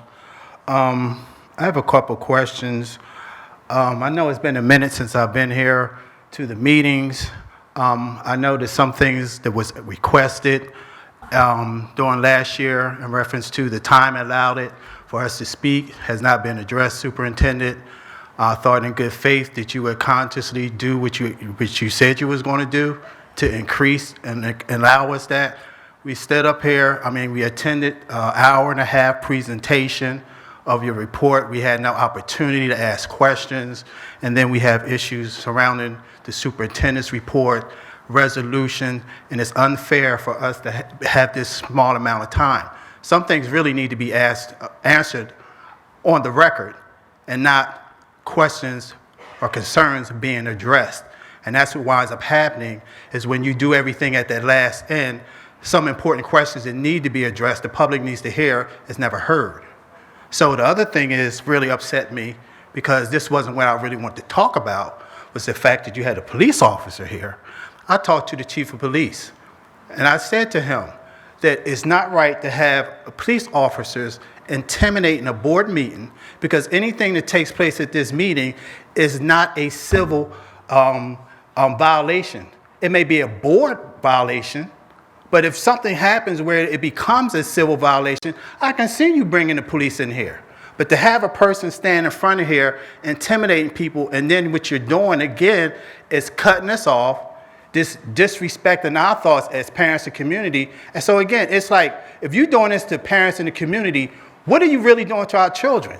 And just like what takes place today or just take place in the past, it's things that we know that's not right within our district. I don't want to sit here and try to act like nothing good is happening, but I can say again that it's concerned that I cannot be here for 3 months and I'm still going through the same things I've experienced for 15 years as a parent. So with that being said, again, I hope you look into this fact about us having the opportunity to really have some more transient conversation and not one-sided where you picking and choosing on what you really want to deal with. And my time is up, but I know that we have not had a follow-up meeting as far as me also being in a position as far as the NAACP president, but I still feel as though we need to have a follow-up because again, those are things that I would like to talk off the record. So I'm not coming up here like trying to undermine or discredit anything that may be positive going on here in this district. But again, I'm really concerned, again, not being here for a couple of months, and then you come here, and I'm not even going to go through all the politics stuff that's going on in the community, but I really think we need to have a conversation. Thank you. Thank you, no problem. We can, if Ms. Beeman can connect with Mr. Barfield, and we'll make sure that we have that time set. Thank you. Next, we'll have Nizia Easterly and Laverne Mays are coming together.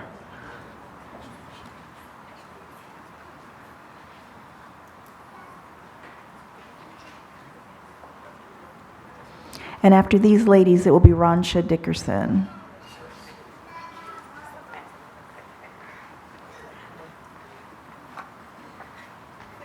We got our own 3 minutes. We both got a number, but we coming at the same time. I just first of all say good evening to everyone, Superintendent, and to the members of the board. I come standing before you as a community leader and an educator within the Camden City Schools through Source for Teachers. First and foremost, I want to say that we do have a bomb principal at Farsill. She didn't know I was going to say anything, but I come in here to support the school that I serve in right now as a permanent building-based sub. The school that I serve in has a dire need of a climate control person, and I know they're not given to elementary schools. However, 75% of our population is special needs, and our 4th and 5th grade are out of control, and they need some type of direction that the principal can do on her own, our guidance counselor can do on her own, and our lead educator has no idea of the different kids that we have right now or what their needs are. A lot of them need trauma healing and other things, going through a lot of crisis there, so they're giving her a lot of issues. However, she's a bomb principal. Like I say, a lot of things still take place there. Second, error mark with the lunches. Because of the, ratio of students going from 300 to maybe 360 this year, some of our classrooms eat within the classroom. They don't have those options. So they get syrup every morning. I'm talking 75% special needs. So if it's a corn dog, if it's a waffle, if it's a French toast, they're eating syrup every morning. So that's a part also of the behaviors I feel as though it's contributing to. 3 days out the week is pizza. One day might be fish nuggets and then a chicken sandwich they cannot bite. When you talk to them in the kitchen, it's like, I'm low staff. We're doing the best that we can. For me, if I'm not going to give it to my child, I don't want to give it to yours. So therefore, I did come to speak on that as being one of my major concerns is that we talked about healthy initiative when we talked about this error mark. It's not being done. Second, or third, I know that coming from the central office and our influctuation of students there, the staffing issue, it's a lot of staff that's out on leave or a lot of staff that's being hurt or whatever that's going out. So there's a lot of substitute teachers that we are there to be of assistance. However, it breaks the consistency up and the children then act out even more.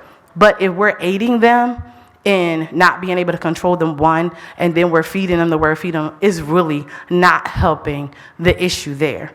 As far as I know, I had a second grade class last year. I got the same class this year in third grade.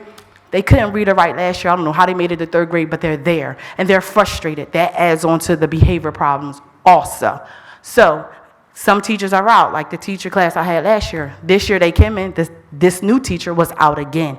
Again, that's not something that she can control her own self as a principal. She's doing the best that she can. But I feel like a climate control can come in and actually give a hand. Because if you cannot discipline a child, you can't teach them. On behalf of Saving Grace Ministries, there's a lot of children that have a lot of concerns. I have one kindergarten every day tell me, my mommy died in the bed with me, and he talks about it every day. Again, if this is on his mind all day, we can't teach them anything. So somehow trauma healing need to be added into your curriculum to be a part of their learning. Thank you. Thank you. Good evening. Please pardon my cell phone. I'm not used to looking at a clock ticking at me, telling me what to say and how much time I have. Thank you for everyone for giving me your attention. My name is Laverne Danzler Mays, and I'm the president of Saving Grace Ministries. And my concern is I would like to know how can trauma healing be implemented in the school curriculum? Our children are suffering due to murders, cancer, and opium crisis in our city. They are not losing just family members, they're losing their peers. I had the opportunity last school year to work at your tip school, and you have no idea the trauma that our children are suffering on a daily basis, which is affecting their education and on a daily basis, and also their testing. I was looking forward to working in the Camden school system this year with trauma healing, but it was brought to my attention that it's not in the budget. Last year, when we were at when I had the honor to work at Yorkshire School, we only asked for a $500 budget. I have a passion, and this is hard work for me. Forget about the budget. I will volunteer my time. On top of that, I had a full-time job. I'm a nurse at Jefferson Hospital in Washington Township. This is hard work for me. It's a passion. So I wanted to know, how can we get trauma healing curriculum enforced in our school? And it needs to be in the curriculum. And also on November 21st is National Grief Awareness Day and for children. And I would like to ask if everyone could wear blue on that day for National Children Awareness Day. Thank you. Thank you. Ms. Dickerson? And number 13, Kevin Waters is after her.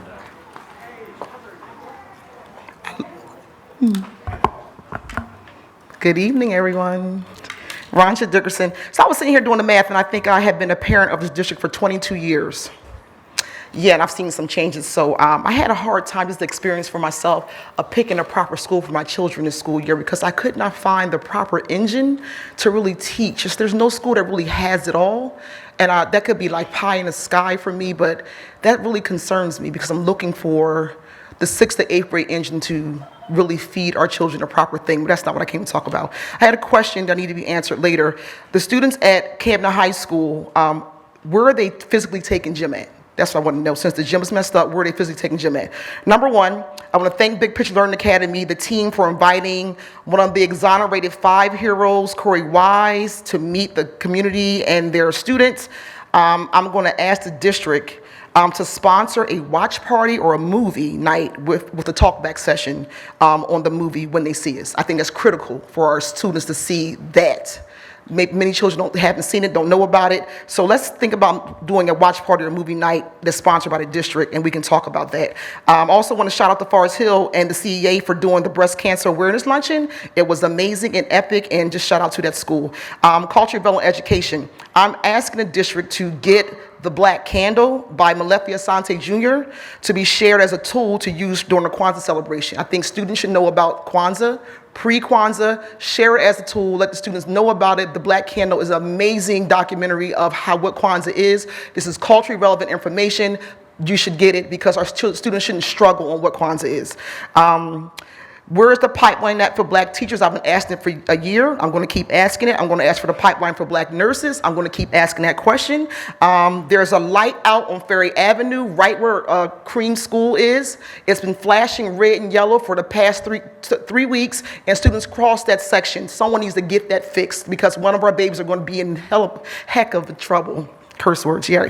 And then also the vacancies. I think Ms. Eastman spoke on it, but being a mother of children in 4 different schools, I'm seeing crucial and critical vacancies around this district. And though the PowerPoint was about uplifting where the district is going, there's no way that we can continue on and sustain our children with the lack thereof of teachers inside classes that are certified. So we need to get on that and get on that right now. And I'll finally say at the end of this conversation, my last 30 seconds, is that I agree with all of my warriors in this community.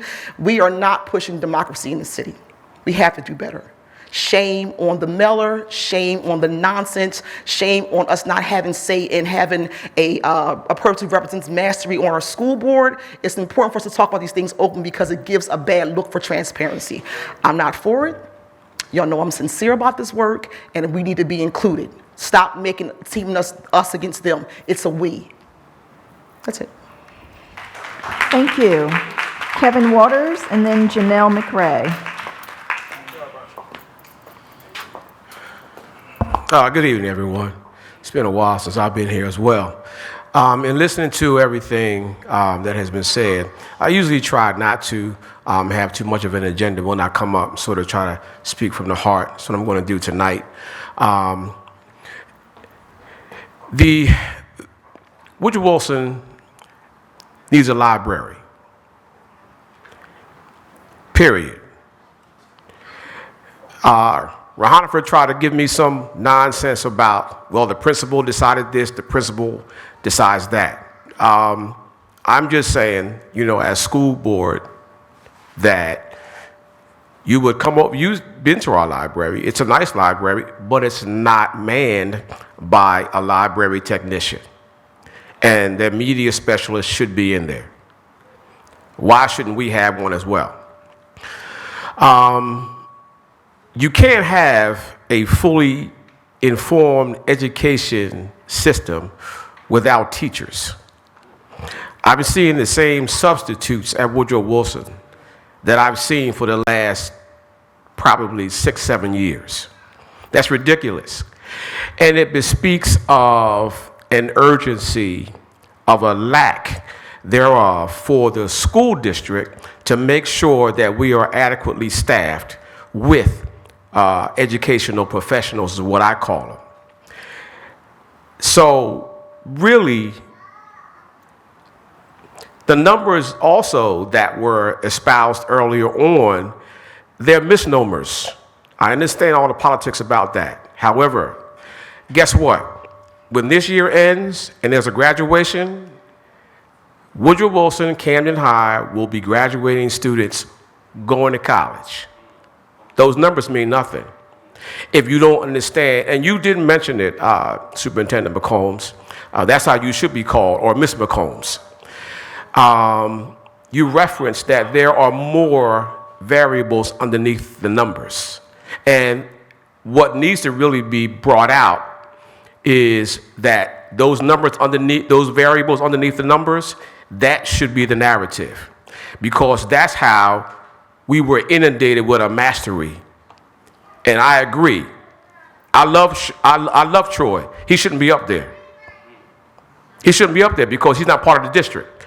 And when you go to mastery, they'll let you know that they are not part of this district, period.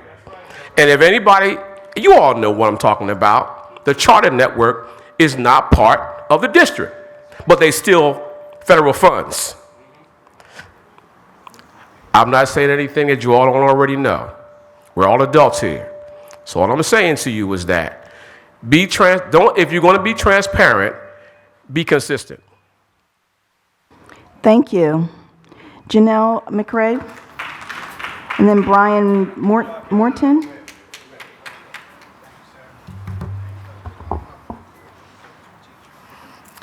Good evening. My name is Janelle McRae. So I actually have something written so I don't go over my time.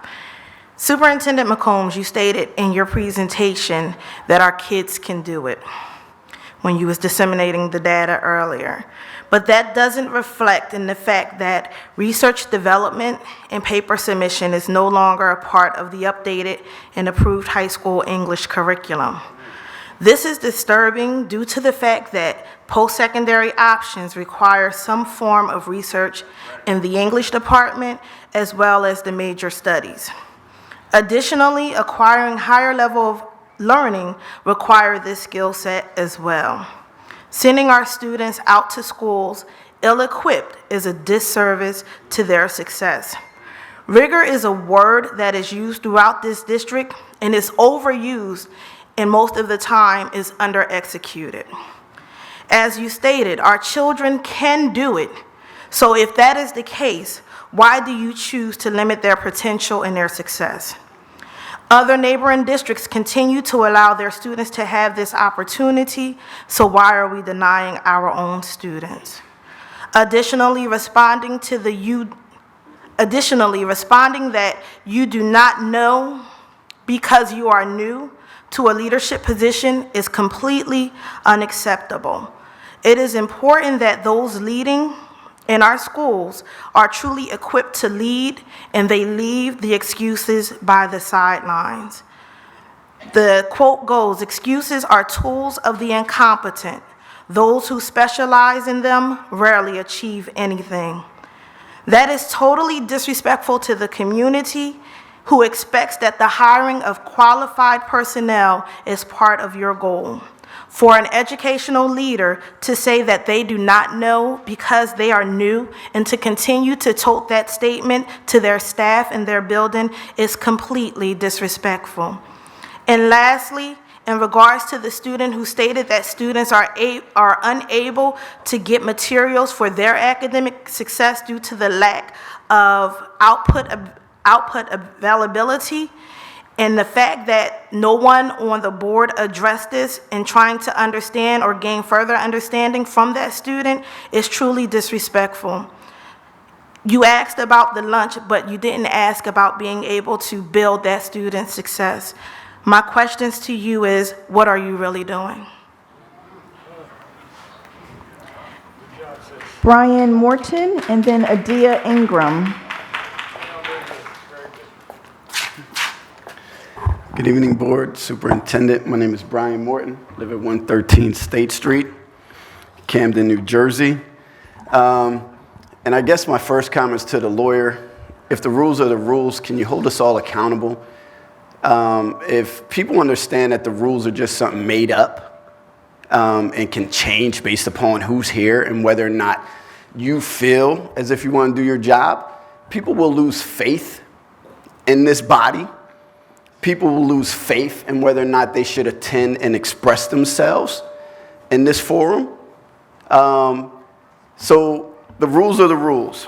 You got this nice sheet here that demands that people address themselves and introduce themselves in such a way that the time is the time, right? And it's all done for a reason. It's to keep the energy and the environment and the meeting flowing, right? So I often sit back and I'm amused. I travel to school board meetings around the country, and 3 minutes is a lot. I've been to somewhere there's 60 seconds, right? So the rules are the rules. The second part is superintendent. It is election season, and some people have spoken about the waters getting muddied. Well, the waters are getting muddied, and in particular the Camden High School, where some have put out that it will not remain a traditional school. And so I challenge this board and the superintendent to put an end to that myth and that rumor. Camden High will remain a traditional public school. And not only will it remain a traditional public school, it will become a shining beacon, not just in the city of Camden, but throughout southern New Jersey, because it will become much more like a college campus than a regular school. And so I look forward to 2021 when it opens. I look forward to the naysayers becoming as involved in the building as they've been involved in the history and creating myths around its future. But I challenge this board, whether you still remain appointed at the time or elected at the time. I challenge this superintendent, and I challenge every alumni to confront the myths and the misinformation around that building that's being constructed and its future and its place within a traditional district. And I will end with this. People will try to create division and divisiveness. Brother, you are a product of this district. You are a resident of this city. You have every right to sit on that board. Renaissance schools were created and contracted through the Camden City School District. So the way that they educate, the length of their school day, the academics, the fact that they have to serve special needs and ELL students without billing it back to the district was because this district set the contract and is holding them accountable. Thank you, Mr. Morton. Your time's up. Ms. Adia Ingram? Thank you.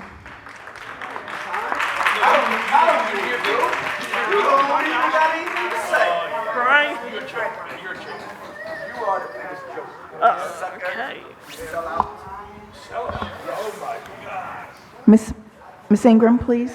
Oh, okay. Up. To the school Go. board members, my name is Adea Ingram.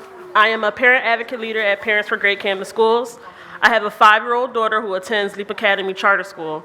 My main concern was commissioned transportation busing, where the students were being left at school, left at bus stops, picked up late, and not knowing where the correct location to drop off and pick up students.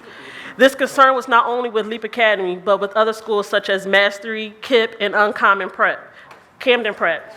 For some schools like Leap Academy, the commission busing have gotten better with some minor issues involving the pickup after school and getting to the destination drop-off location on time. Majority of the schools, there haven't been any changes and parents are forced to find other means of transportation to get their children to school on time and get picked up. This issue is very concerning and needs to be addressed. If this issue isn't resolved, the bigger result will be students unable to receive a full education if the busing isn't fixed. What I would like to see moving forward is better communication, consistency with times and locations for the commission buses that needs to be at a specific place, and more accountability. Thank you for listening. I hope we can come to a solution to fix this problem. Thank you. And finally, Tanisha Parker. Ms. Parker.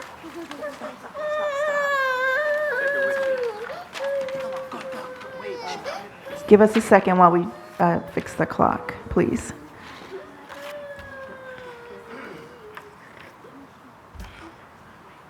Thank you. Good evening, board members. My name is Tanisha Parker. I'm a proud parent advocate leader. My issue I wanted to touch on tonight is safety inside our high schools. I do not have a student in high school, but I do speak with other parents regularly who share this concern and worry about my children who will one day attend high school in Camden. Parents are often blamed for their teenage students' attendance and lateness. However, the parents I interact with say they watch their kids go off to school and don't always know that they don't make it to school. Some state their students just do not feel safe going to and from school. Have you asked the question, what if they are late because they rather not walk in with the other kids because they are afraid? Have you taken the time to think maybe our facilities are not safe? Is there a system in place that alerts parents when students are late or absent? I am asking this board to work together with parents to find some type of solution and address security concerns in and around our high schools. Let's make our schools safe again. If they fail, we fail. Thank you, Ms. Parker. I will now turn it over to the superintendent for responses. I want to first start by saying thank you to everyone for sharing your perspective, your voice, and your opinions. Again, as we are at these board meetings, I just want to make sure it's really clear that I remain humble in this position, and I am listening, I am writing, I am thinking, I am reflecting, so I do appreciate everyone's feedback, both positive and correcting. I want to thank you for your thoughtful questions, your concerns, your feedback, your suggestions. There were quite a few overlapping comments, so I'm going to try to see what I can group together in buckets of comments so that we can get through all of the responses, because there were some shared concerns and there was some shared feedback that was shared. Okay, and so staff concern in November 21st. Event. I want to thank you for sharing your concerns. Our district priority is to have a great teacher and staff in every role and in every classroom and in every aspect of our students' experience in our district. To that end, we have regular evaluations of our staff. We will work with our school coaches to ensure our teachers are supporting the success of all of our students. Again, thank you to you and to your organization for providing additional resources to our students. Our Communications and Solutions Center staff are currently working with your organization to find a location for the November 21st event. In the area of academic data, student voice, anti-bullying, and Domestic Violence Month, these were all areas that kind of were grouped together. Thank you again for the role you play in our community and interest in our students' success.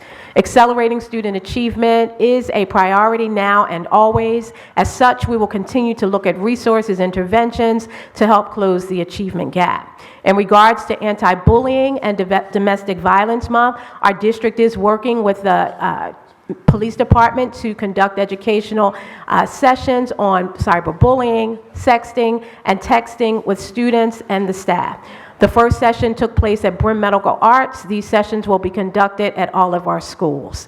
Again, we want to make sure we're raising awareness and we're collaborating in order to give our students the tools that they need to combat these issues as they arise. There was some mention also about time increase for public speaking and also police presence.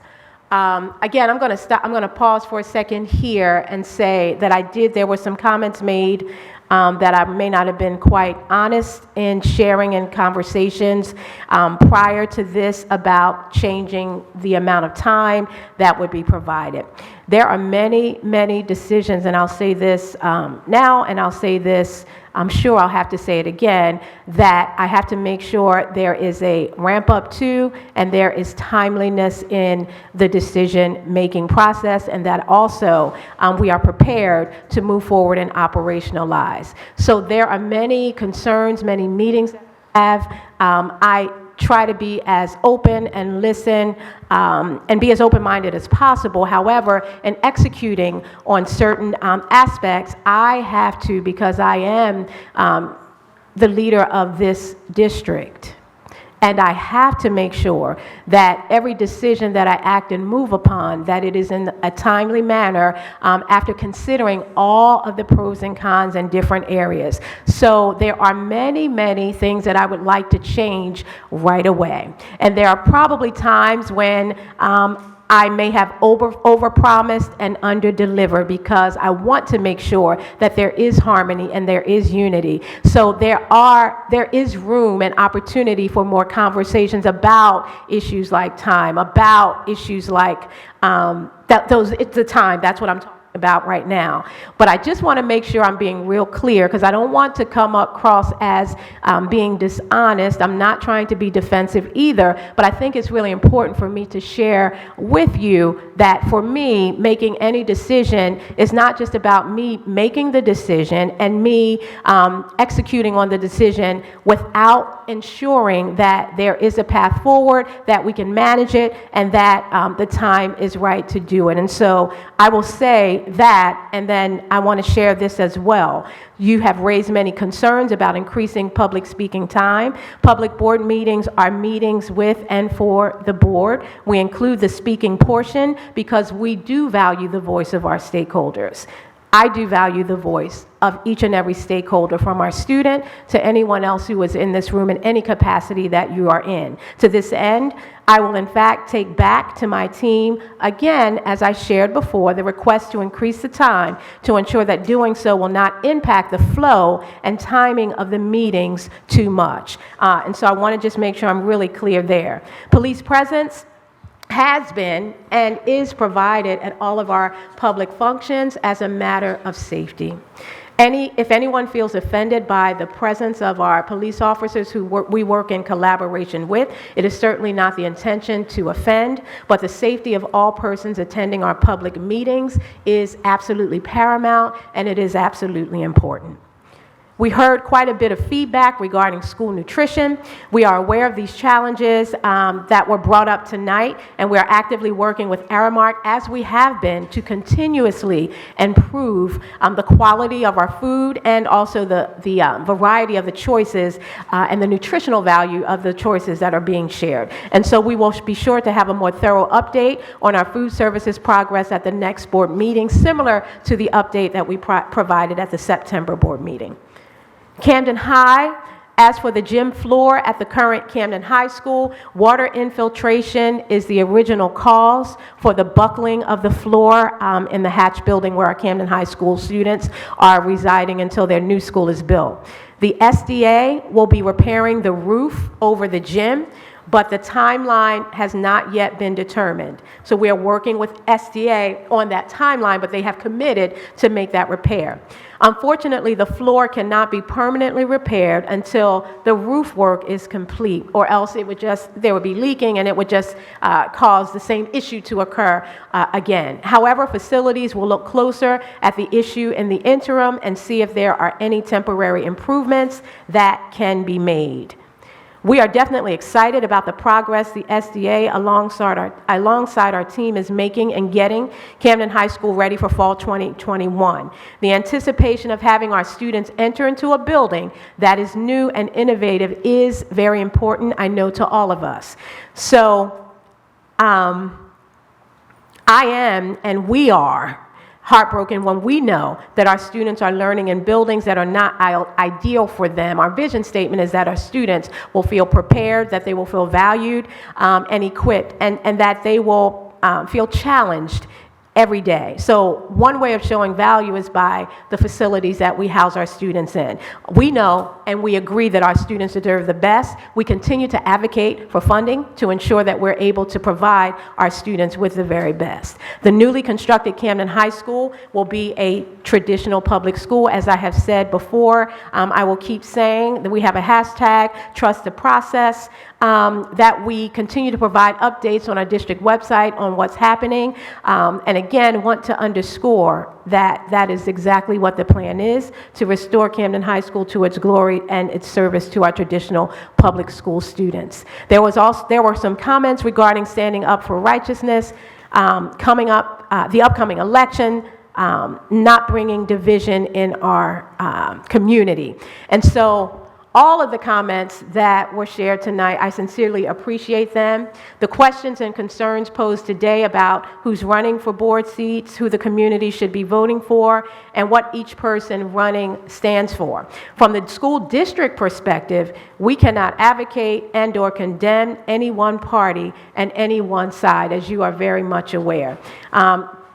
Personally, I do believe that many courageous men and women fought hard, and we have had this conversation before, to have the right to vote. And so we know that there's been much work done in the community in order to make sure that this right that is coming on next week has arrived here. And I have been very open and honest with you in my metamorphosis and transition and thinking around that area with regard to my role as a state superintendent and also the right to vote. So we are excited, and I have shared this over a year ago, and I'm still in alignment and excited at the fact that the community will be voting. And so we're looking forward to incorporating whoever the community selects into the board, and it will still remain an advisory board, but continuing to work until we get local control in order to make sure that our students have everything that they need.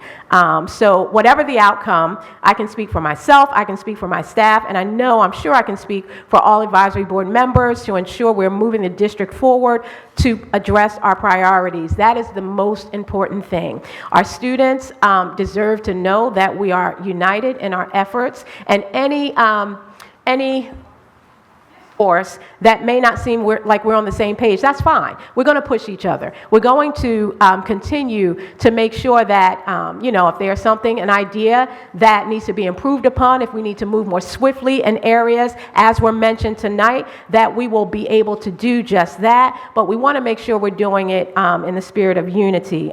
So I wanted to just say a few things along those lines. Staffing, we heard tonight about staffing. We are very much aware in our leadership team meetings. We are strategizing each and every day, trying to figure out how to get a pipeline developed more robustly with our Rowan University, Rutgers University, and other surrounding higher ed divisions of learning, organizations of learning. We also are aware, as I attend county superintendent roundtable meetings on a monthly basis, we are aware that the shortages that we are experiencing in bilingual education, the shortages that we are experiencing and the vacancies in those high needs areas like the higher level sciences are not just specific to our district, but are also countywide and statewide. And so our county superintendent has also committed to working in collaboration with DOE and institutions of higher education to see what else can be done to support us as school districts as we're doing everything possible to making sure that we're meeting the needs and decreasing our vacancy rates even smaller. So we will continue to share those ideas and strategies with you, but please know that we are very much aware of the impact of not having having teachers and having so many substitutes revolving because we have so many leaves of absences in our district. Okay. With regard to trauma-informed care, all school leaders and operational team members received training and trauma-informed practices this summer to better prepare them to respond to our students and their very unique needs. However, our school leadership teams will continue to work with the Office of Special Education, Student Support Services, to identify any gaps that might exist in the support we offer our students. So the call that came from Saving Grace Ministries to further embed trauma-informed care into our curriculum. We hear it. It's not lost on us. We've taken the step to go deeper, and now we need to go even deeper in what we do to make sure that our teachers are equipped and prepared to deal with our students who are facing traumatic issues and challenges each and every day. More to come, and we look forward to meeting with you. Saving Grace, I remember meeting with you last year. Look forward to, again, meeting with you so we can think about ways to further collaborate and find pots of money that possibly didn't exist. But we know that we are in need of funds in order to put those things in place. Testing came up a few times, so tonight we shared our NJSLA data, our DLM, and our access data. Please know the state does require this as a part of CUSAC to report out publicly on our data each fall. So we send this information up, and we have to document that we did have these conversations. We know that our students' potential are not limited to their test scores, and we look forward to highlighting the progress of our students in other ways at future board meetings like we did tonight during the CEA Student of the Month presentation and like we typically are able to do and speak to. Transportation came up again tonight. Transportation is a very challenging issue, once again, not just for our city, but also for our county. Whenever there's a transportation issue or delay, our schools generate a report immediately. These reports allow us to hold bus companies accountable and present an opportunity to work together on a solution. So, as noted during the September board meeting, we continue to work on the transportation issue. With regard to LEAP and LEAP's transportation issue, we have connected with LEAP. We have connected LEAP to the county commission so that they're able to address their challenges with transportation as well. Also, there's a shortage of certified bus drivers across the state and nationally. And that shortage didn't just start this year, but we're feeling the impact of it more. And bus companies are definitely stating that that is one reason they're not able to meet our needs as they once were. So this shortage is not, I said that, it's not just a Camden concern, but we invite any and all individuals interested in driving for a bus company or for the district, and we do have a current posting listed to join us in solving this problem. So if you know anyone who has their license and is able to drive a bus, look on our district website. We have a posting there, but also other surrounding bus companies who serve us as a district, they need drivers. Because the requirements were increased and made more rigorous, it has impacted our ability to be able to have bus drivers. Okay. So I think I hit the areas, and I know in condensed and consolidated format. I do want to close with this very one point. In all that we do, in all that we say, I know and I have hope and I have courage and I have faith in our district and our community as we all work together to ensure that we are really putting our students' needs first above and foremost above anything else. I know that it gets very difficult, and I know that at times, because we have differing perspectives, we will have different exchanges. That's fine. I just ask that you remain respectful, and I just ask that we respect each other in a very mutual way. And so there are many ways to express discontent, and I appreciate the respectful and orderly manner in which those ways are, that discontent is shared. I do want to say one thing because I don't want to take it home with me tonight, so I'm going to be very transparent in this area. And so I will say this now, and I'll continue to say it for as long as I am given the grace to sit in this seat and to serve the young people and the families and the communities of the district that allowed me to get to the place where I am today. So I will say this, and I will address this. Any calls for me to resign, and I am saying this because I just have to make sure that I'm honest and upfront with you. For me to resign, I think that's a really, really, it's really disrespectful, and I received it in that manner, and I'm just sharing it that way. This is a district that I have committed my life to, and it is okay. I'm not self-righteous and saying that, so hear me out. It is a calling that I have. Am I perfect? Absolutely 100% not. And he who is without sin, please cast the first stone on me. Please throw it this way. And I'm only saying this, I'm saying this because I have to make sure that I don't take this home and it causes stress, because I am the type of individual who I do keep things inside because I believe in trying to be peaceful and at peace with others. I have to make sure that it is very clear that no one put me in this position except God. That is it. And I know I'm mixing church and state.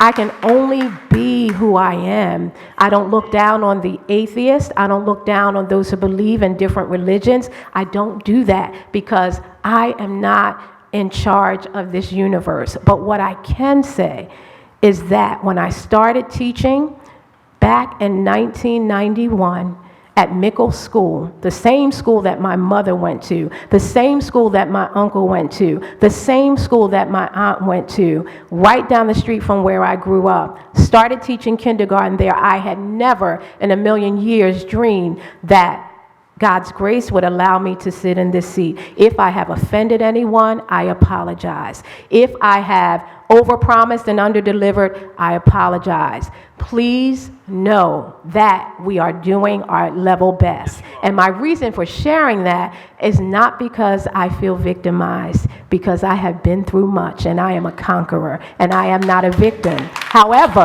I do have to make sure that I share that, because if I don't, What example am I leaving for our young people to follow? So I look forward to working with everyone. I hold no hard feelings. Maybe that's my problem. Something happens and I'm forgiven the next day. That's it.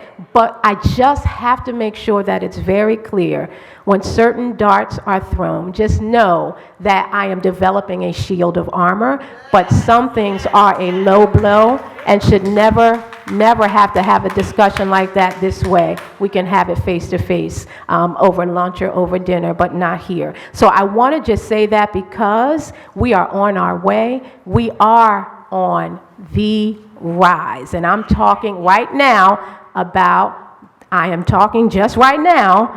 the traditional public school district. That's what I'm focusing on right now. That's what our whole presentation was about. We must continue to remain focused. I won't be in this seat forever. Neither will you be in the seat you're sitting in forever. But we must do what is definitely necessary. And again, I look for restoration. I look for healing. I look to take ownership of anything that I have done that has not been right, and we can move forward together. So thank you. I feel like I can go to sleep tonight, but I want to be honest. I just want to be honest and share, and we continue to have the conversation. So I will turn it over at this time to our board secretary to present the business office agenda items. I'm so sorry. And see, I went off there. Let me come on back. Board member comments on any public comments that were shared tonight or anything that you would like to say. I'll turn it over to the board president, Mrs. Blackshear. Mr. Nelson. Thank you. Thank you. So I'd like to start off by saying thank you, Superintendent. I think she deserves a round of applause. Thank you. So real fast, Arrow Mark, I would like to just say thank you for your community support outside of the school day. Ms. Terry Allen, along with your team, thank you for making our schools a safer spot, as well as making it a priority to join efforts outside of the school day as well to help make a difference. A response to supplies for students and schools is very important, and I can speak for myself, and I believe my fellow board members. Everything isn't discussed in public, but it doesn't mean it's not discussed. I would also like to encourage community members to work with board members outside of the board meetings. We can get a lot done when we're doing it together and being uplifted, not always torn down. Accountability is important, and I welcome and encourage it, but please remember, we don't get paychecks, and I would hope we all do it because we care. Thank you.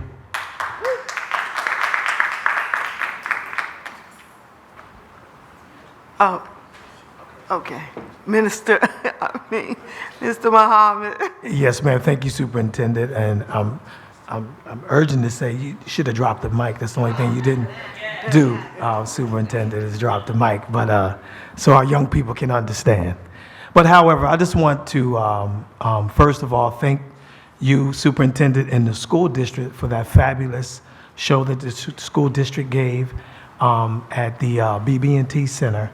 I think we didn't speak about that, but that was fabulous. The convocation, it was wonderful, and I think the whole district deserves that honor. Very inspiring. And I just, I've been saying this for years, and there's probably no need to say it, but I'm going to say it anyway.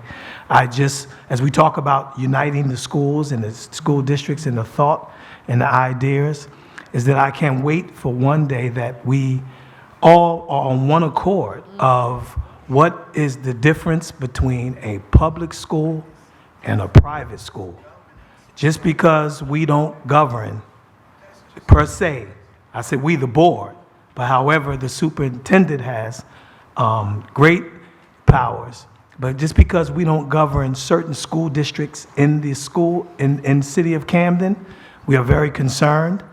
And because the superintendent is here, when people from other school types come, that they hear your concern, that they share their concerns with you as well. I don't like the fact that as we talk about being divisive in the community, how others can divide us on the lines of certain things of what's public schools and what's not. as a minister who has shows interest over a private school, I can definitely tell you the difference between public and private. Our tax dollars pays most of the salaries that come from the school district to all school types here in the city of Camden. I just don't like the divisiveness that certain groups use to persuade the public, and because we represent the public, and I do as a minister as well too, it's our jobs to educate them, and that's what I wanted to say to that, because all schools in Camden, besides parochial and private, are public schools. Thank you. Ms. Atwood? Mr. Still, I'm gonna let you wrap it up, Ms. Wilson. I would just like to thank everyone in the community for just giving me the opportunity to attend the board retreat this past week. It was an awesome experience, just learning from law, cybersecurity, and all the different macro levels of a district. It was very informative, and I believe that I was empowered to come back and just move forth with it. I'm on this board, and I'm here to serve all students, right? And I ask that I just be judged by my actions and not by anyone else's. Thank you. Ms. Wilson?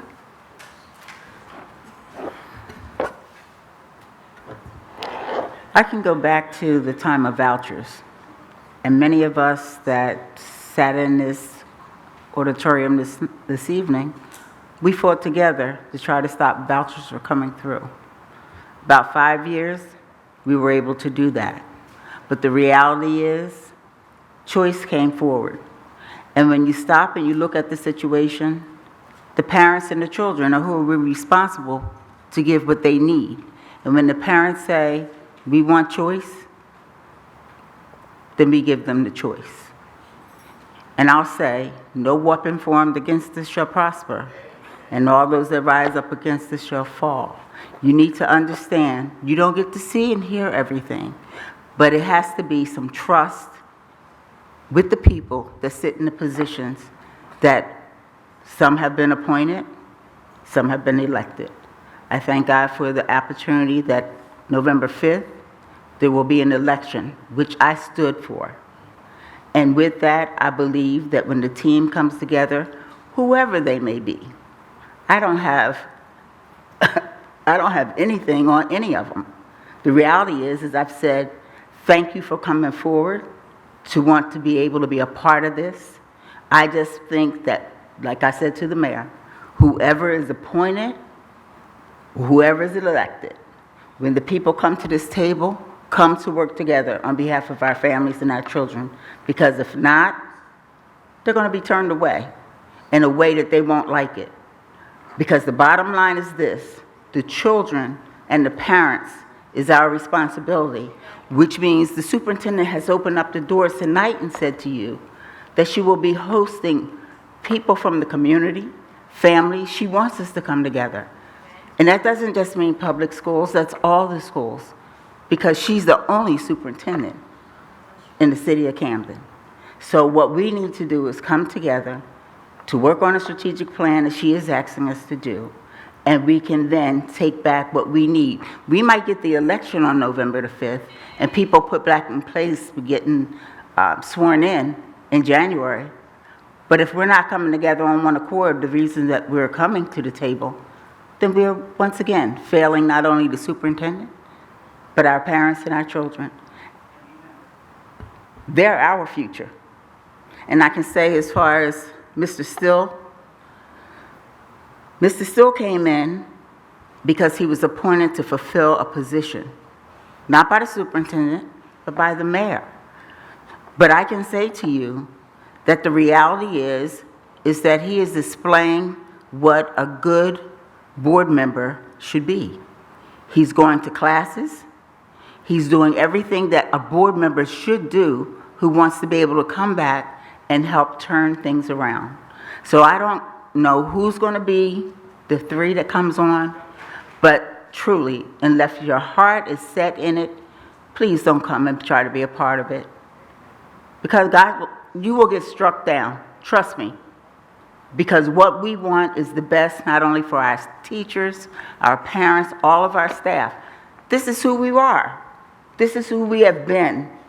So let's not let the county, the state, or anyone else come against our superintendent because the board has not learned the lesson. And that's all I'm going to say. To all of you who want to come and be a part of this, please come with the right mind and the right heart. Thank you. Ms. Wilson, one clarification that Mr. Still was appointed by the Executive County Superintendent. Just to clarify. Okay, that's fine. The reality is like she just said, he was appointed. It doesn't matter who's appointed by for us up here at this point.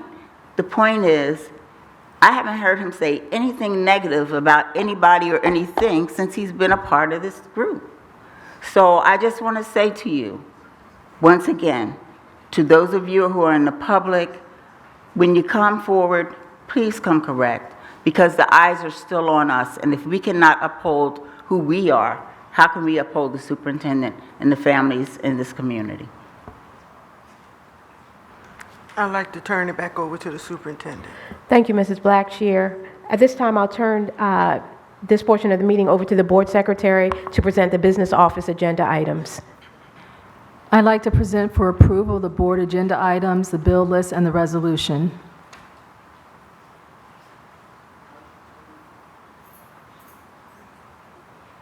I'm sorry, are there any questions from the board members?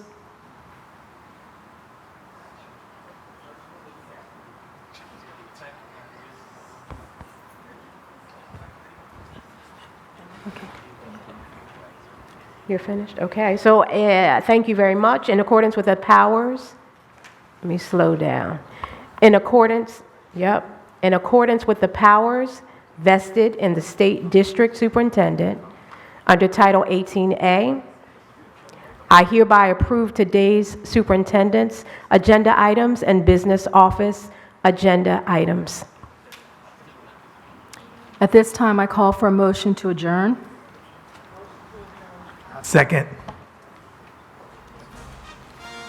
A motion was made to adjourn by Ms. Blackshear and second by Mr. Mohammed. All in favor of adjourning? Aye. Any opposed? The meeting is now adjourned.